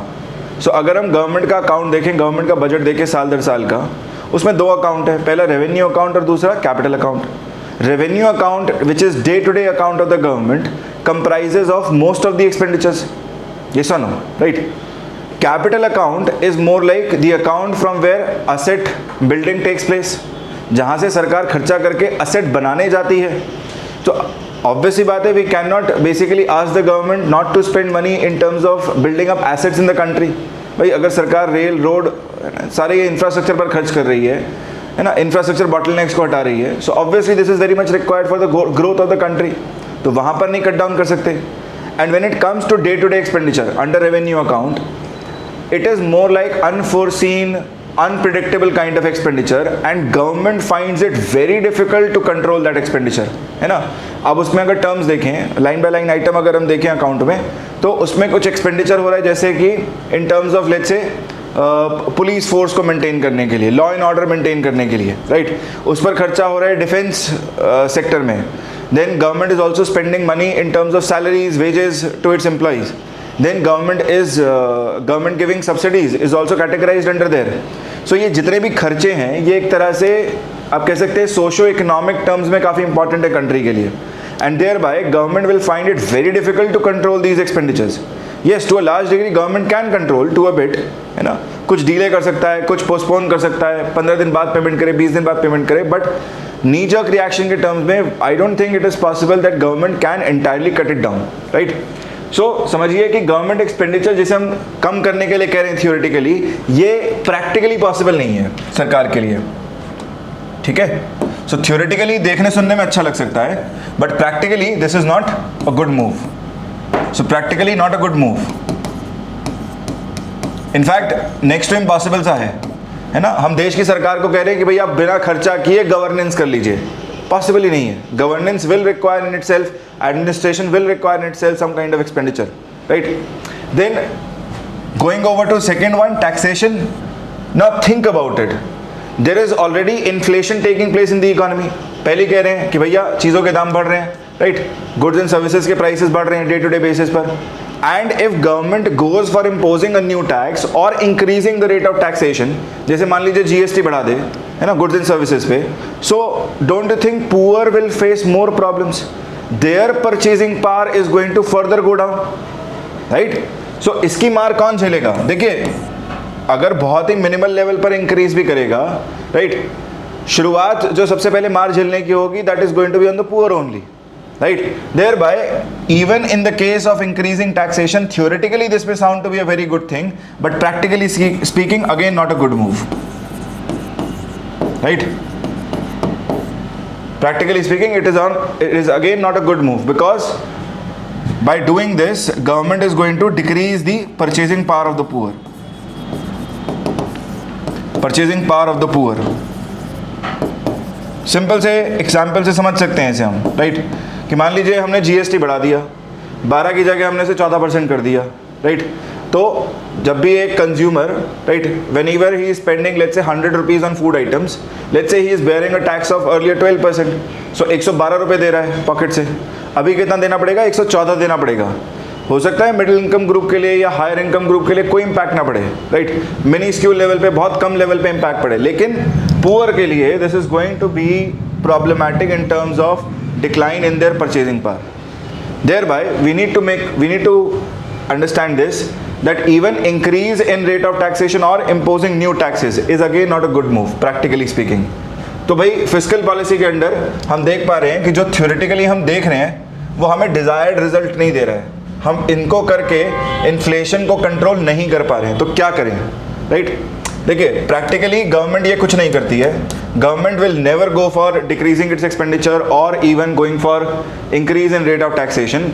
Government rather uses its taxation policy to some degree. देखना कैसे, राइट? सरकार जो है टैक्सेशन में कुछ मिनिस्क्यूल चेंजेस करती है. जैसे जब हमारे पास पहले एक्साइज ड्यूटी था तो एक्साइज ड्यूटी को लोअर डाउन किया था. Excise duty was to be lowered. Now this would encourage more of production, thereby any kind of supply chain bottlenecks that were there, this would encourage more of production and thereby more of supply of goods to the market, right? अभी excise duty को replace किया हमने GST से, so कई बार सरकार ये move भी ले सकता है कि जीएसटी को कम कर दे, राइट? अगर मान लीजिए डोमेस्टिक प्रोडक्शन की पॉसिबिलिटी नहीं है, हम देख रहे हैं कि गुड जो है वो domestically it can not B produce, जैसे क्रॉप फेलियर हुआ, सो गुड डोमेस्टिकली नहीं प्रोड्यूस हो पा रहा है, अनियन का शॉर्टेज हो रहा है मार्केट में, तो सरकार क्या करती है, सरकार इंपोर्ट ड्यूटी उस कमोडिटी पे लोअर डाउन कर देती है. So import duty on that particular commodity is lowered. जैसे अनियंस के प्राइसेस बहुत तेज जा रहे हैं, राइट? हम देख रहे हैं onions are selling for 80 rupees kg, 90 rupees a kg. Government realizes the problem. Government says that see, it has not been a good year with respect to production of onions in the country, and now we can't do anything in terms of production also. Season बीत गया है, production अब नहीं हो सकता, right? तो क्या करें? सिंपली इंपोर्ट ड्यूटी को लोअर डाउन करते हैं दाएं बाएं के देशों से, राइट? नेबरहुड आपकी कंट्री से ही आपके पास सप्लाई आना शुरू हो जाएगा. So government may lower down the import duty even down to zero, even down to zero. This is a possible move in order to increase the supply of these goods in the market. ठीक है? So हमें theoretically कुछ देखने को मिल रहा है, practically कुछ देखने को मिल रहा है. आपको दोनों ही बातें याद रखनी है, that under fiscal policy this is actually what is done from time to time, right? Theoretically speaking this may look good but is not practically possible. Okay? So friends, we can see that there is limited role of even fiscal policy measures to certain degree, and whatever reasons that we have stated out up till now, जो भी हमने causes factors अभी भी तक state किए थे, उन factors पर हम अभी तक control नहीं कर पाए हैं. हमने पास measures नहीं है deploy करने के लिए in order to control inflation, right? So in view of this limited role of monetary policy measures as well as fiscal policy measures, government prefers taking more of administrative measures from time to time. And let me tell you this, that administrative measures seem to be much more effective as compared to these, right? क्योंकि inflation present में impact करता है और present में administrative measures seem to be much more effective in that degree, है ना? सरकार ने कुछ देखा, cause isolate किया, cause के respect में तुरंत administrative measure लिया, ठीक है? So आपको जो है देखने को मिल रहा है कि there is limited role of monetary policy measures, there is limited role of even fiscal policy measures. ये दोनों का ही limited role नजर आ रहा है in terms of controlling inflation. So finally हम rely किस पे करते हैं? हम rely करते हैं majorly administrative set of measures पर. Administrative set of measures का मतलब ये है कि यहाँ पर direct involvement होगा administration का, है ना? या तो सरकार कानून बना रही है, कानून को implement करा रही है, right? Courts designate करी हैं. सो इस तरह से एडमिनिस्ट्रेटिव गवर्नमेंट का डायरेक्ट इन्वॉल्वमेंट देखने को मिल रहा है, एडमिनिस्ट्रेशन का इन्वॉल्वमेंट देखने को मिल रहा है, right? And we are not talking here of you can say of government expenditure to that degree और even taxation to that degree. हाँ, टैक्सेशन पॉलिसी में थोड़ा बहुत कर सकता है, but majorly it is role of administration here, right? Let's look at these administrative measures one by one. Okay, so administrative measures पर आते हैं.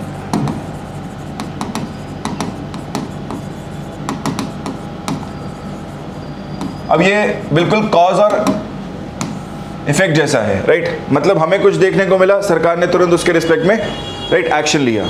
सो let me assume that there is a case of inflation of a particular essential good. जैसे कई बार onions के case में देखने को मिलता है ना? टमेटो के केस में देखने को मिल जाता है, कई बार हमें राइस के केस में देखने को मिल जाता है. सो मान लीजिए अगर इनका शॉर्टेज हुआ राइट, कंट्री में शॉर्टेज हुआ, जिसकी वजह से हमें देखने को मिला प्राइस में increase, right. So in that case, what government will do is government will basically import a ban on export of these essential food commodities, and this is going to be more like a temporary ban. ठीक है? So imposing a temporary ban, imposing a temporary ban on essential foods या essential food items whichever is causing inflation, या जिसमें भी हमें inflationary trend देखने को मिल रहा है, in whichever we are finding that there is inflation, so government will simply impose a temporary ban on export of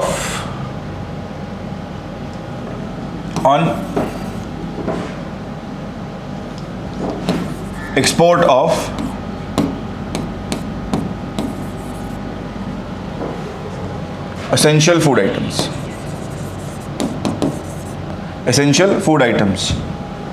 in whichever we are finding that there is inflationary pressure, inflationary trend.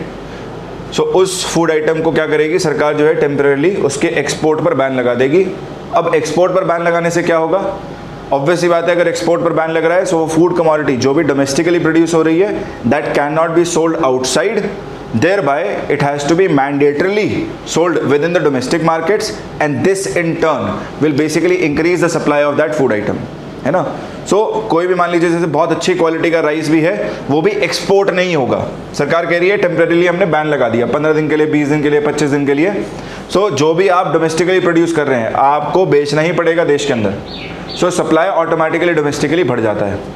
लेकिन इसका एक down side भी है, समझिएगा, right. Specially हमें ये rice के case में देखने को मिलता है. और रीज़न क्या है, हमारी कंट्री में we grow variety of rice, right, and most of this rice may be grown for domestic consumption, but there is high good quality rice which is produced in India for the purposes of exports, है ना. इसको हम कहते हैं basmati rice. सो बासमती में भी कई सारी वेराइटी है. सो अगर हम राइस को एक ऑर्डर में लगा दें इन terms of their quality, right, और गवर्नमेंट जो है कंप्लीट बैन लगा दे एक्सपोर्ट पे, तो क्या होगा, जिस प्रोड्यूसर ने हाई क्वालिटी राइस प्रोड्यूस किया, ठीक है, जिस प्रोड्यूसर ने हाई क्वालिटी राइस प्रोड्यूस किया with the purpose of export only, मैं मान लेता हूं ये है with the purpose of export only, so इस एक्सपोर्टर को होगा नुकसान, because his commodity is bound to fetch a higher price in international markets compared to domestic markets. वहाँ वो महंगा बेच पा रहा है, ज़्यादा प्रॉफिटेबिलिटी अर्न कर रहा है, और वो प्रॉफिट ही अपने आप में उसको साल दर साल इनकरेज करता है उसका प्रोडक्शन करने के लिए. सो अगर हम उसे एक्सपोर्ट करने से रोक दें, ठीक है, ज़बरदस्ती डोमेस्टिकली सप्लाई इंक्रीज कराने के लिए कहें नहीं, there is a temporary ban on you, so उससे होगा ये that this exporter now will stop producing this high quality rice. And this will pose a challenge to us in terms of generation of forex for us, है ना. आप समझिए कि हमारे लिए forex की भी इंपॉर्टेंस है, हमें forex भी चाहिए because it is utilized to purchase the critical imports of the country, right. So government ने एक फाइन बैलेंस मेंटेन करके चलती है. यहाँ पर सरकार कहती है देखिए what we are going to do is we are going to fix something called as minimum export price. We are going to fix something called as minimum export price. अब ये मिनिमम एक्सपोर्ट प्राइस क्या है, सो इस पे कोई भी एक number government ने डिसाइड करके कह दिया कि ये है MEP, minimum export price. Assume कर लेते हैं लेट्स से ₹120 पर केजी फॉर राइस या ₹100 पर केजी फॉर राइस, कि भैया 100 रुपये पर केजी से ज़्यादा अगर आपका फेच कर रहा है तो आप एक्सपोर्ट कर सकते हैं. मिनिमम का मतलब ये हुआ ना न्यूनतम, तो 100 रुपीज़ पर केजी से ज़्यादा अगर आपका राइस फेच कर रहा है 100 या उससे ज़्यादा, तो आप एक्सपोर्ट कर सकते हैं. But if your rice is not able to sell for ₹100 और मोर, then you cannot export. You will have to domestically, you will have to supply the good in domestic market. You will have to supply the good in domestic market. ठीक है. और समझिए इससे balance भी कैसे maintain कर सकता है. If the supply is dire, right. Supply बहुत ही कम है, डोमेस्टिक प्रोडक्शन अच्छा होने के बाद भी सप्लाई कम दिख रहा है डोमेस्टिक मार्केट में, तो सरकार इस स्केल को MEP को ऊपर भी रख सकती है, 110 भी कर सकती है, 120 भी कर सकती है। ऊपर रखने का मतलब है कि ये भी सप्लाई, डोमेस्टिक सप्लाई को बूस्ट करने की इमीडिएट नीड है, ठीक है ना। सो इस तरीके से MEP के बेसिस पे गवर्नमेंट एक फाइन बैलेंस मेंटेन कर सकती है between I mean exporters exporting and profit earning versus maintaining the domestic supply within the market. Okay, so ये एक फाइन बैलेंस के रूप में आप एक पॉइंट के रूप में लिख सकते हैं। पहला, imposing a temporary ban on export of essential food items like this, and sometimes government may even go for a policy of minimum export price where government may say that producer or supplier can only supply the food items if the food item is able to fetch prices above MEP. Below MEP, the producer or supplier will have to sell the good or product domestically within the market. Okay, moving next, third point that we can, ये पहला हो गया हमारे पास, second हमने बात कर ली MEP की, राइट। तीसरे पॉइंट पर आते हैं। Third point that we can specify here is that government can go for imposing zero import duty, imposing zero import duty on essential food items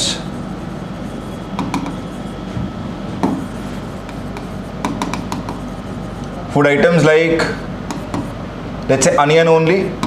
onion तो काफ़ी फ्रिक्वेंटली हमें देखने को मिलता है इंडियन इकोनॉमी में, टोमेटो भी हो सकता है, right.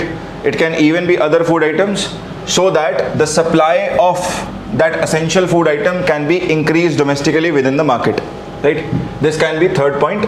Fourth, government may at times even impose a ban on futures trading. सरकार क्या कर सकती है? Imposing ban on futures trading. Now remember, futures is more like an instrument which relies on some base thing, right? So एक instrument के रूप में रहता है, buy sell contract के रूप में, buy or sell, let's say onion only at a specified price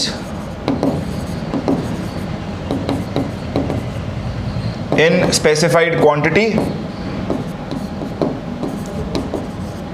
on a specified date,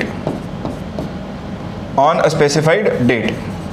मतलब तीन चीज़ें मेंशन रहती हैं इस कॉन्ट्रैक्ट में, जहाँ पर खरीद बेच की बात हो रही है, बाय सेल की बात हो रही है। So buy sell something, let's say onion, buy sell 100 kgs of onion at ₹20 per kg at this on this date, right. 100 kgs कर दें क्वांटिटी, प्राइस रख दें ₹20 per kg, और डेट हम कुछ भी ले लें, अज्यूम कर लें, मान लीजिए आज से एक महीने बाद की अज्यूम कर लें। सो अज्यूमिंग लेट्स से 30th है ना, 30th of July 2023।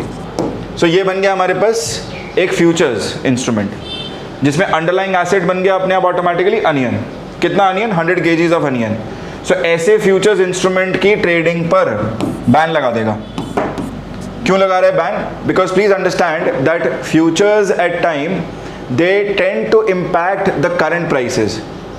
नाम इसका फ्यूचर है, आने वाले समय के दाम तो अफेक्ट करेगा ही करेगा, लेकिन कई बार अगर आज ही फ्यूचर्स हमें महंगे होते हुए दिख रहे हैं और महंगे हायर लेवल्स पर ट्रेड कर रहे हैं, this means that from today itself markets will pick up this trend that in the future prices are bound to increase, thereby the prices will increase in the current situation itself। आज से ही prices जो हैं वो बढ़ते हुए नजर आएंगे। So futures impact current prices,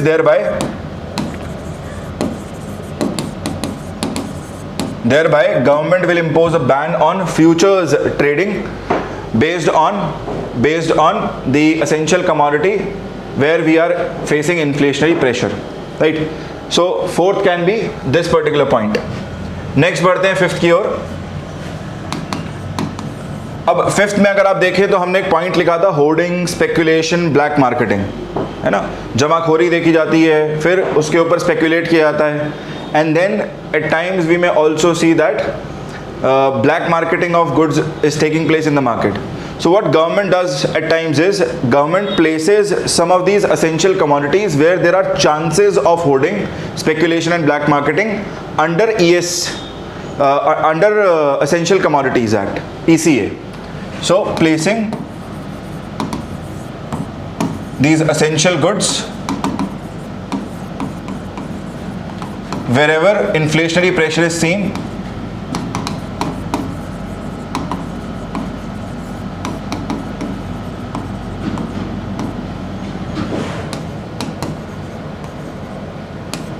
under Essential Commodities Act, ECA. अभी न्यूज़ में भी रहा है ये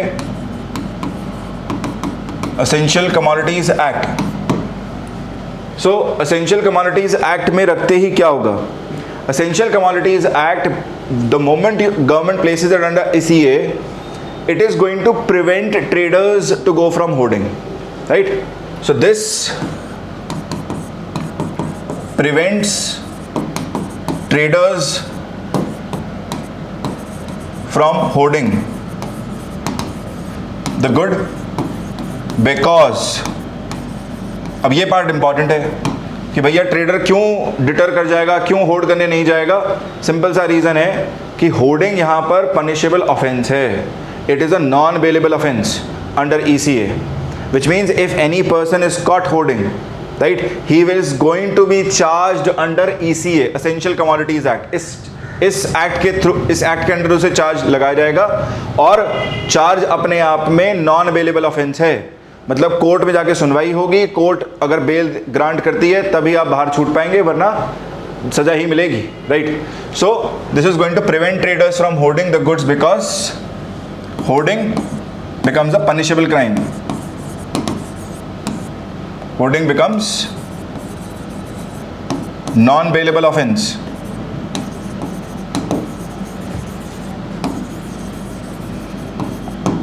और ऑब्वियसली बात है, अगर इतना मेजर आपके पास डिटरेंस हो, है ना, इतना बढ़िया डंडा हो अगर आपके पास, तो कोई भी इतनी हिमाकत नहीं करेगा मार्केट में कि होर्डिंग करने जाए. और यहाँ पर क्या है, गवर्नमेंट पावर्स भी देती है, राइट. जैसे नेक्स्ट में है, गवर्नमेंट क्या करेगी, गवर्नमेंट अपने एडमिनिस्ट्रेशन को बोलेगी फ्रीक्वेंट रेड्स कंडक्ट कराइए. So, conducting frequent raids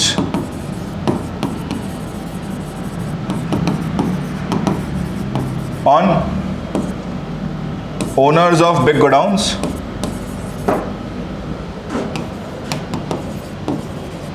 जो बड़े बड़े गोदाम हैं, गोडाउन्स हैं, वहाँ पर रेड्स के ऑर्डर दिए जाते हैं, जहाँ पर आपका जो डिस्ट्रिक्ट लेवल पर DM ही है power, he is given that power that you go and raid these big godowns to unearth hoarded goods.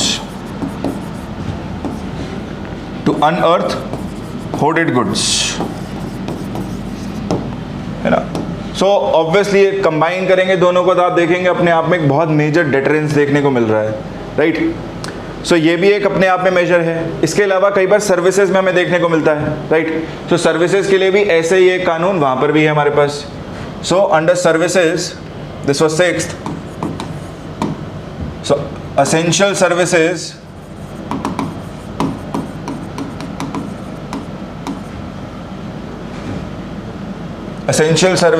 जैसे फॉर एग्जांपल बैंकिंग हो गया, होलसेलर्स आ गए इसमें, फिर हमारी ट्रकिंग इंडस्ट्री आ गई, ट्रकर्स आ गए, right. What they may do is they may at times go on strike. ये कई बार स्ट्राइक पे चले जाते हैं, बंद कर देते हैं सर्विसेज, और इस बंद का प्रभाव क्या पड़ता है, supply chain breaks down completely. सोच के देखिए, ट्रक्स अगर अप्लाई ना करें देश में, है ना, पूरे देश के लिए जो है ट्रकिंग इंडस्ट्री जो है हॉल्ट पे आ जाए, तो क्या होगा. एक छोटे से स्ट्राइक से ही, मतलब 2-4 घंटे के स्ट्राइक से ही गुड्स एंड सर्विसेज का मूवमेंट बिल्कुल डिस्टर्ब हो जाएगा, right. So government at times invokes the provisions of ESMA. सो इसको काउंटर करने के लिए गवर्नमेंट क्या करती है, government invokes ESMA, Essential Services Maintenance Act.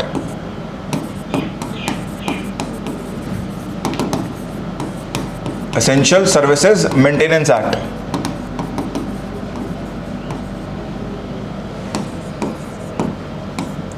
ESMA invoke किया और बोल दिया कि भाई सर्विसेज जो है वो इस कानून के तहत प्लेस कर दिया गया है, thereby there can not be any kind of strike whatsoever.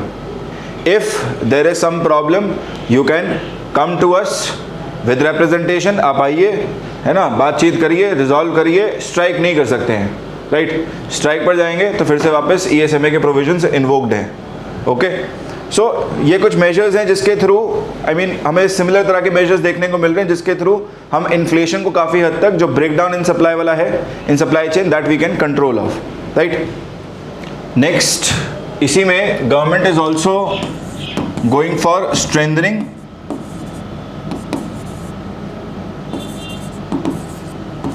The provisions of anti black marketing,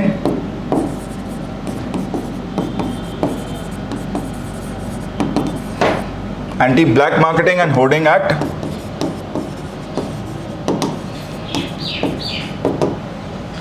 so strengthening the provisions of Anti-Black Marketing and Hoarding Act, because see, under this act, as we enhance the provisions, what will happen is this will again further act as a deterrence for hoarders. जो traditional holders हैं, right, उनके लिए एक further deterrence की तरह से act करेगा, क्योंकि कहीं ना कहीं प्रोविजंस स्ट्रेंथन करके we are going for fast track punishment under this, so that fast track punishment can be awarded, fast track punishment can be awarded, right. So ये भी एक मूव है जो सरकार ले सकती है। नेक्स्ट अगर हम देखें 9th,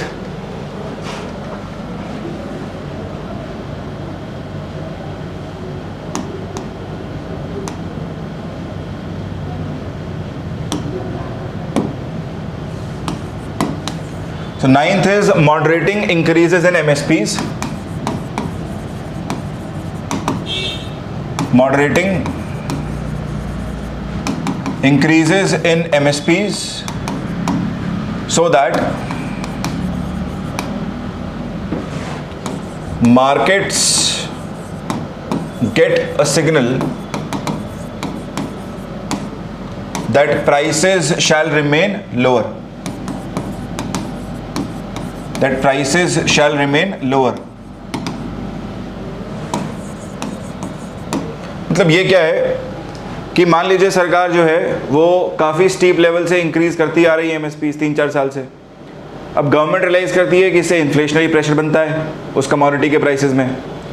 गवर्नमेंट क्या करेगी, गवर्नमेंट जो है इंक्रीज़ करेगी बट एक नॉमिनल इंक्रीज़ करके छोड़ देगी, है ना, कि 100 का 102 कर दिया। इससे मार्केट को सिग्नल ये मिला कि ठीक है इंक्रीज़ है but prices almost same level पर मेंटेन्ड है, और मार्केट्स सिग्नल को कैसे इंटरप्रेट करेंगे, they are also not going to increase their prices by a higher degree, है ना। सो मार्केट में वो प्राइसेस मेंटेन रहेगा जिससे कि इन्फ्लेशन भी कंट्रोल में रहेगा। इसके अलावा सरकार क्या करती है, government has also set up a price stabilisation fund, setup of price stabilisation fund.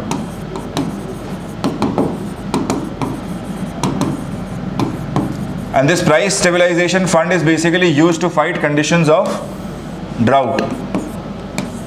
This is used to fight conditions of drought.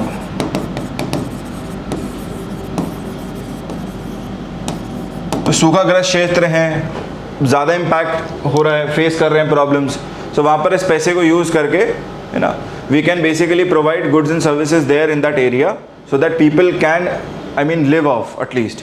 ऐसा ना हो कि उनका जो परचेजिंग कैपेसिटी है, परचेजिंग पावर है, बिल्कुल ही ख़त्म हो जाए और बेसिक फूड आइटम्स के कमी रह जाए, राइट। सो गवर्नमेंट यहाँ पर बेसिक फूड आइटम्स प्रोवाइड करने की कोशिश करती है। Then next, under administrative we have also seen door to door supply of goods, door to door supply of food items. इसमें क्या है, गवर्नमेंट अपनी जो कोऑपरेटिव एजेंसी है, सेंट्रल कोऑपरेटिव एजेंसी है हमारे पास, नाफेड है, साथ ही साथ स्टेट की कोऑपरेटिव एजेंसीज हैं, इनको बोले कि भाई आप एक ऑपरेशन प्लान करिए सेंट्रल लेवल एजेंसी कोऑर्डिनेट करेगी स्टेट के साथ, स्टेट एजेंसीज के साथ, स्टेट कोऑपरेटिव एजेंसीज के साथ, और डोर टू डोर डिस्ट्रीब्यूशन के लिए जाएं और उन एरियाज में जाएं जहां पर वल्नरेबल सेक्शन रहते हों। जैसे for example price of onion is going let's say ₹90 पर केजी। अब 90 रुपये पर किलो प्याज कौन खा पाएगा, गरीब परिवार, बट खाने में चाहिए, राइट, एक मिनिमम लेवल चाहिए ही आपको। सो ऐसे में वल्नरेबल सेक्शंस को इस बढ़ते हुए इन्फ्लेशन से प्रोटेक्ट करने के लिए डोर टू डोर सप्लाई करा देगा कि दूर दराज मतलब गरीब क्षेत्रों में जाके आप जो है कम से कम 2 kg है ना every 2-3 days to every household you can supply out, और इसका प्राइस फिक्स कर देगा to somewhere close to let's say 20 पर केजी और 15 पर केजी और 10 पर केजी। सो कुछ भी प्राइस रख देगा, एक बेयर मिनिमम प्राइस जो एक हाउस होल्ड बेयर कर पाए, है ना, और लिमिट लगा देगा। सो ऐसे कुछ मेजर्स हैं, administrative measures that we can take up. इसके साथ एक मेजर ये भी है of going for changes in the state APMC acts where delisting of perishable commodities has also been suggested out to different states that they can go for reforms in their own APMC acts जहाँ पर perishables को आप delist कर दें जिससे कि domestic market उसका better develop कर पाए, right? So friends, this was all about administrative measures. Now what I would like you guys to do is just sit down with all the factors and causes that I have given you. Right, pause the video for a while, sit down with all these factors and causes that I have given you and all the measures that we have discussed up till now. अगर आप इसको correlate करके देखेंगे cause और measures को, आपको लगेगा कि कई जगहों पर काफ़ी अच्छा हमने टैकल कर लिया है कॉज को, and the solution in itself is present and viable and practical also. But there are a few areas where you may find that we still do not have a solution. जैसे कि rising population है, या changing consumption patterns है, या फिर seasonal changes है, right. So ये हमें क्या बता रहा है कि हमारे जितने भी ये मेजर्स हैं, ये मेजर्स अपने आप में सफिशेंट नहीं है, राइट. ये शॉर्ट टाइम पीरियड में रिलीफ दे देंगे, हमें साथ ही साथ कुछ मीडियम और लॉन्ग टर्म मेजर्स भी चाहिए. We require some medium and long term measures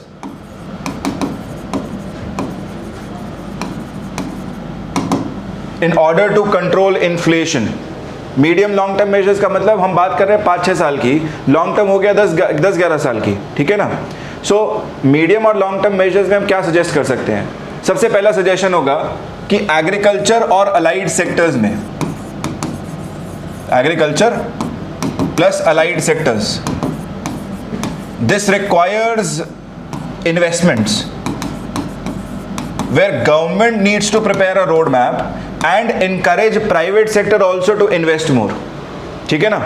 आप समझिए जब हम कह रहे हैं investment, high levels of investment चाहिए एग्रीकल्चर लाइड में, मैं बहुत सारी प्रॉब्लम्स की बात कर रहा हूँ यहाँ पे, right. I am talking about lack of storage, इसको काउंटर करना है हमें, लैक ऑफ स्टोरेज को, राइट. सेकेंडली जब हम एग्रीकल्चर की बात कर रहे हैं तो artificial methods of irrigation buildup करना है, आर्टिफिशियल मेथड्स ऑफ इरिगेशन. इसमें हमारे पास ड्रिप इरिगेशन आ जाएगा कि जितना पॉसिबल हो सके सूखा क्षेत्रों में, ड्राउट प्रोन एरियाज में हम ड्रिप इरिगेशन मेथड्स को एनकरेज कर पाएं, साथ साथ एम्पल सपोर्ट दे पाएं एडमिनिस्ट्रेटिव लेवल पर. सरकार सब्सिडीज के माध्यम से, किसी और माध्यम से एक स्कीम बनाए, कॉम्प्रिहेंसिव एक रोड मैप प्रिपेयर करे, राइट. प्राइवेट सेक्टर को एनकरेज करें कि भाई आए स्टोरेज स्पेसेस क्रिएट करे, और कैसे स्टोरेज स्पेस क्रिएट करें, कोल्ड स्टोरेज चेन्स क्रिएट करें, cold storage chains, right. Initiative ले सेक्टर में. फिर अलाइड सेक्टर की जब मैं बात कर रहा हूं, अलाइड सेक्टर में आई am talking of, remember, changing consumption patterns. हमें प्रोटीन फूड्स की रिक्वायरमेंट हमारी कंट्री में बढ़ रही है. सो यहां पर पोल्ट्री, कैटल रेयरिंग, नंबर तो बढ़ाने की जरूरत है ही, right. We definitely need to increase the number. We also want to make sure that it's not just increase in number, we are also bringing in healthy and good sanitation practices in these areas, है ना. Fisheries हो गया,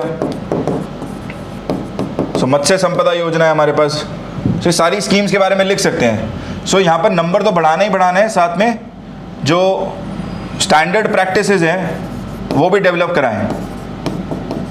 standard practices with respect to health and hygiene, इससे क्या है, इस sector को पूरा बूस्ट मिलेगा कंट्री में, डोमेस्टिक कंजम्पशन को हम फुलफिल कर पाएंगे, साथ साथ एक्सपोर्ट के हमारे चांसेस बढ़ते हैं यहाँ से, राइट। सो ये कुछ हम सजेस्ट कर सकते हैं under this bigger ambit of more amounts of higher levels of investment being made into agriculture and allied in order to tackle, you can say, medium and long term inflation in the longer run, right. साथ साथ एक और चीज़ भी कर सकते हैं, सो हम suggest कर सकते हैं गवर्नमेंट को that sir we may also require FDI, foreign direct investment in multi-brand retail, foreign direct investment in multi-brand retail. Now there is a huge debate over this particular thing, है ना। जब भी हम कहते हैं अपनी इकॉनमी में बात करते हैं FDI की, foreign direct investment in multi brand retail, there are always some quarters who will oppose this, right. So हमें समझना पड़ेगा कि फॉरेन डायरेक्ट इन्वेस्टमेंट की रिक्वायरमेंट इसलिए है क्योंकि ग्लोबली प्लेयर्स हैं आज की डेट में, there are global players today, right, there are global players today who have built a very robust supply chain network. They have built a very robust supply chain network where they source it directly from the farm, right? Farm से directly source करते हैं और जिस state में farm पे present है उसी state में अपने स्टोर के अंदर सप्लाई करते हैं, है ना, जिसे फ्रेश बोलते हैं। सो आप जाएंगे इसमें तो आपको हमेशा फ्रेश फूड आइटम्स देखने को मिल रहा है। अब इन्होंने क्या किया है, फार्म से सोर्स के बीच में ना, फार्म से स्टोर के बीच में they have actually build a very good supply chain network. So इनके पास बीच में कोल्ड स्टोरेज चेन्स भी हैं, राइट, टेक के टर्म्स में, मनी के टर्म्स में they can help us out. Then they have also a very good transportation system, right. So cold storage transportation, cold storage transportation they have built up, cold storage transportation they have built up, right. so आप समझिए ये ना, ये बिल्कुल वैसा है एक तीर से दो शिकार करने जैसा कि एक तो हमारी इकोनॉमी में ये जो इम्पॉर्टेंस है इंटरमीडिएटरीज मिडलमैन की, इस इम्पॉर्टेंस को कम हो जाएगा, हमें एक पैरेलल एक सप्लाई चेन नेटवर्क एस्टैब्लिश मिलेगा। इससे मार्केट में फार्मर्स को भी फायदा है because these big companies are coming directly to their doorstep, they are asking for their goods, they are building up contracts with them, right. Secondly ये सारा cold storage chain जब बन रहे हैं तो टेक और मनी के terms में बहुत हैवी फ्लश आपको देखने को मिलेगा कंट्री के अंदर, राइट, कि टेक्नोलॉजी आ रही है कोल्ड स्टोरेज, जैसे ऑटोमोबाइल सेक्टर में हुआ ना, before 1991 India could not go for I mean building up of cars with in the country. Hindustan motor था बट वहाँ पर भी जो हम इंजन यूज़ कर रहे हैं वो बाहर से ब्रिटिश मोटर्स वहीं से जा रहा है, राइट, उसी में बस हम चेंजेस कर दे रहे हैं। सो समझिए कि जैसे ऑटोमोबाइल सेक्टर में पूरा वो चेंज है, 360 डिग्री राउंड हम घूम गए, राइट, पूरा यू टर्न की तरह से एक तरह से हमने लिया है, वैसे ही कुछ यहाँ पर भी आपको चेंज देखने को मिलेगा जहाँ पर हमारे पास टेक्नोलॉजी आएगी, हम समझेंगे कि कोल्ड स्टोरेज चेन्स में लगता क्या है। दूसरा जो कमी है ना इन्वेस्टमेंट की, that investment will pick up and when foreign players start investing in some particular sector, domestic players automatically tend to pick up that. So domestic investors भी अपने आप जो है वो प्रेरित होंगे कि भाई हम भी जो है इस सेक्टर में इन्वेस्ट करें। सो जो आज की डेट में फंडिंग की कमी है कोल्ड स्टोरेज चेन्स को बनाने में, that component can be resolved out to a larger degree. So एक तो आपको गुड इंफ्रास्ट्रक्चर टर्म्स में वो हेल्प मिल रहा है, सेकेंडली आप पैरेलल सप्लाई चेन्स बिल्डअप कर पा रहे हैं। अभी जो हमारे पास ट्रेडिशनल मेथड चल रहा है कि wholesalers and intermediaries they basically formulate contracts with farmers, they supply it out directly to the markets in urban areas, right. So पूरा का पूरा ये जो कंट्रोल है इंटरमीडिएटरीज और होलसेल एजेंट्स का, ये कंट्रोल लूजन आउट हो जाएगा, है ना, पैरेलल सप्लाई चेन्स बनने से। और जहाँ लूजन आउट होगा तो आर्बिट्ररी प्रॉफिट्स नहीं चार्ज करेंगे, वो भी एक अपना सिस्टम मेंटेन रखेंगे, रोबस्टनेस मेंटेन करेंगे। सो एक तरह से पैरेलल सिस्टम आने से क्या है ना, this parallel system will keep the first one automatically in check, right? Wholesalers now realize that they cannot charge arbitrary set of profits because consumer will start moving towards these big players, right? बड़े बड़े stores में जाना शुरू कर देंगे, इन पे rely करना शुरू कर देगा मार्केट, राइट। सो ये भी अपने प्राइसेस अपने जो है अपने आप ऑटोमेटिकली सेल्फ चेक के अंडर बैलेंस ऑफ हो जाएगा इन द मार्केट, ठीक है। सो ये कुछ लॉन्ग टर्म मेजर्स है जो आप सजेस्ट कर सकते हैं। फिर आप APMC एक्ट्स में सजेशन दे सकते हैं, इसके अलावा तीसरा मैं कहूँगा point, long term medium term में हम APMC act, state APMC acts में सजेशन दे सकते हैं।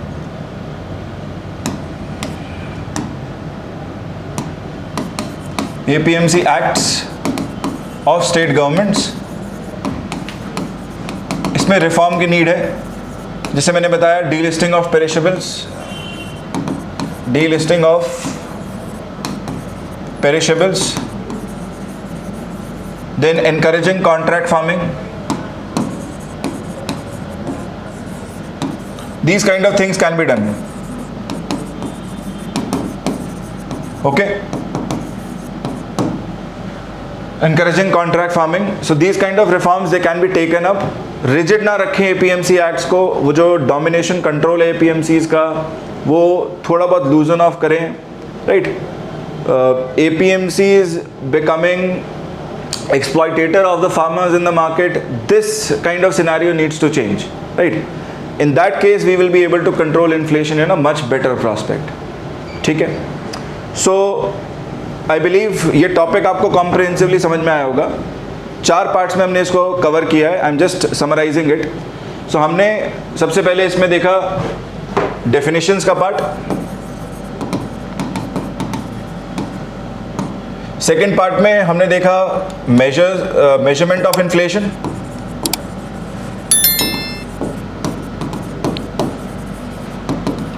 थर्ड पार्ट में वी सॉ फैक्टर्स और causes of inflation,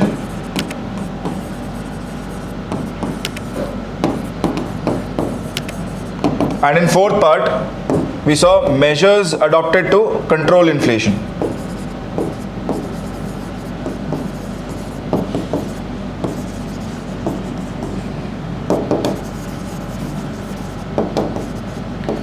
so majorly आप यहाँ से क्वेश्चंस एक्सपेक्ट करते हैं, आप मेजरमेंट से भी एक्सपेक्ट करते हैं। फैक्टर्स और कॉजेज में they can give you various factors and they can ask you that how many of these is a potential factor, है ना। तो 2 दे देगा और बोलेगा इनमें से और कौन सा हो सकता है, तो आपको वहाँ पर इवैल्यूएट करके बताना होगा, 1 है, 2 है, 3 है, ओनली 1, ओनली 2, ओनली 3 करके दे सकता है ऑप्शंस। ठीक है, सो ये था हमारा lecture, part 2 of the lecture for inflation. So with this I will see you guys soon enough. Thank you, take care, bye bye.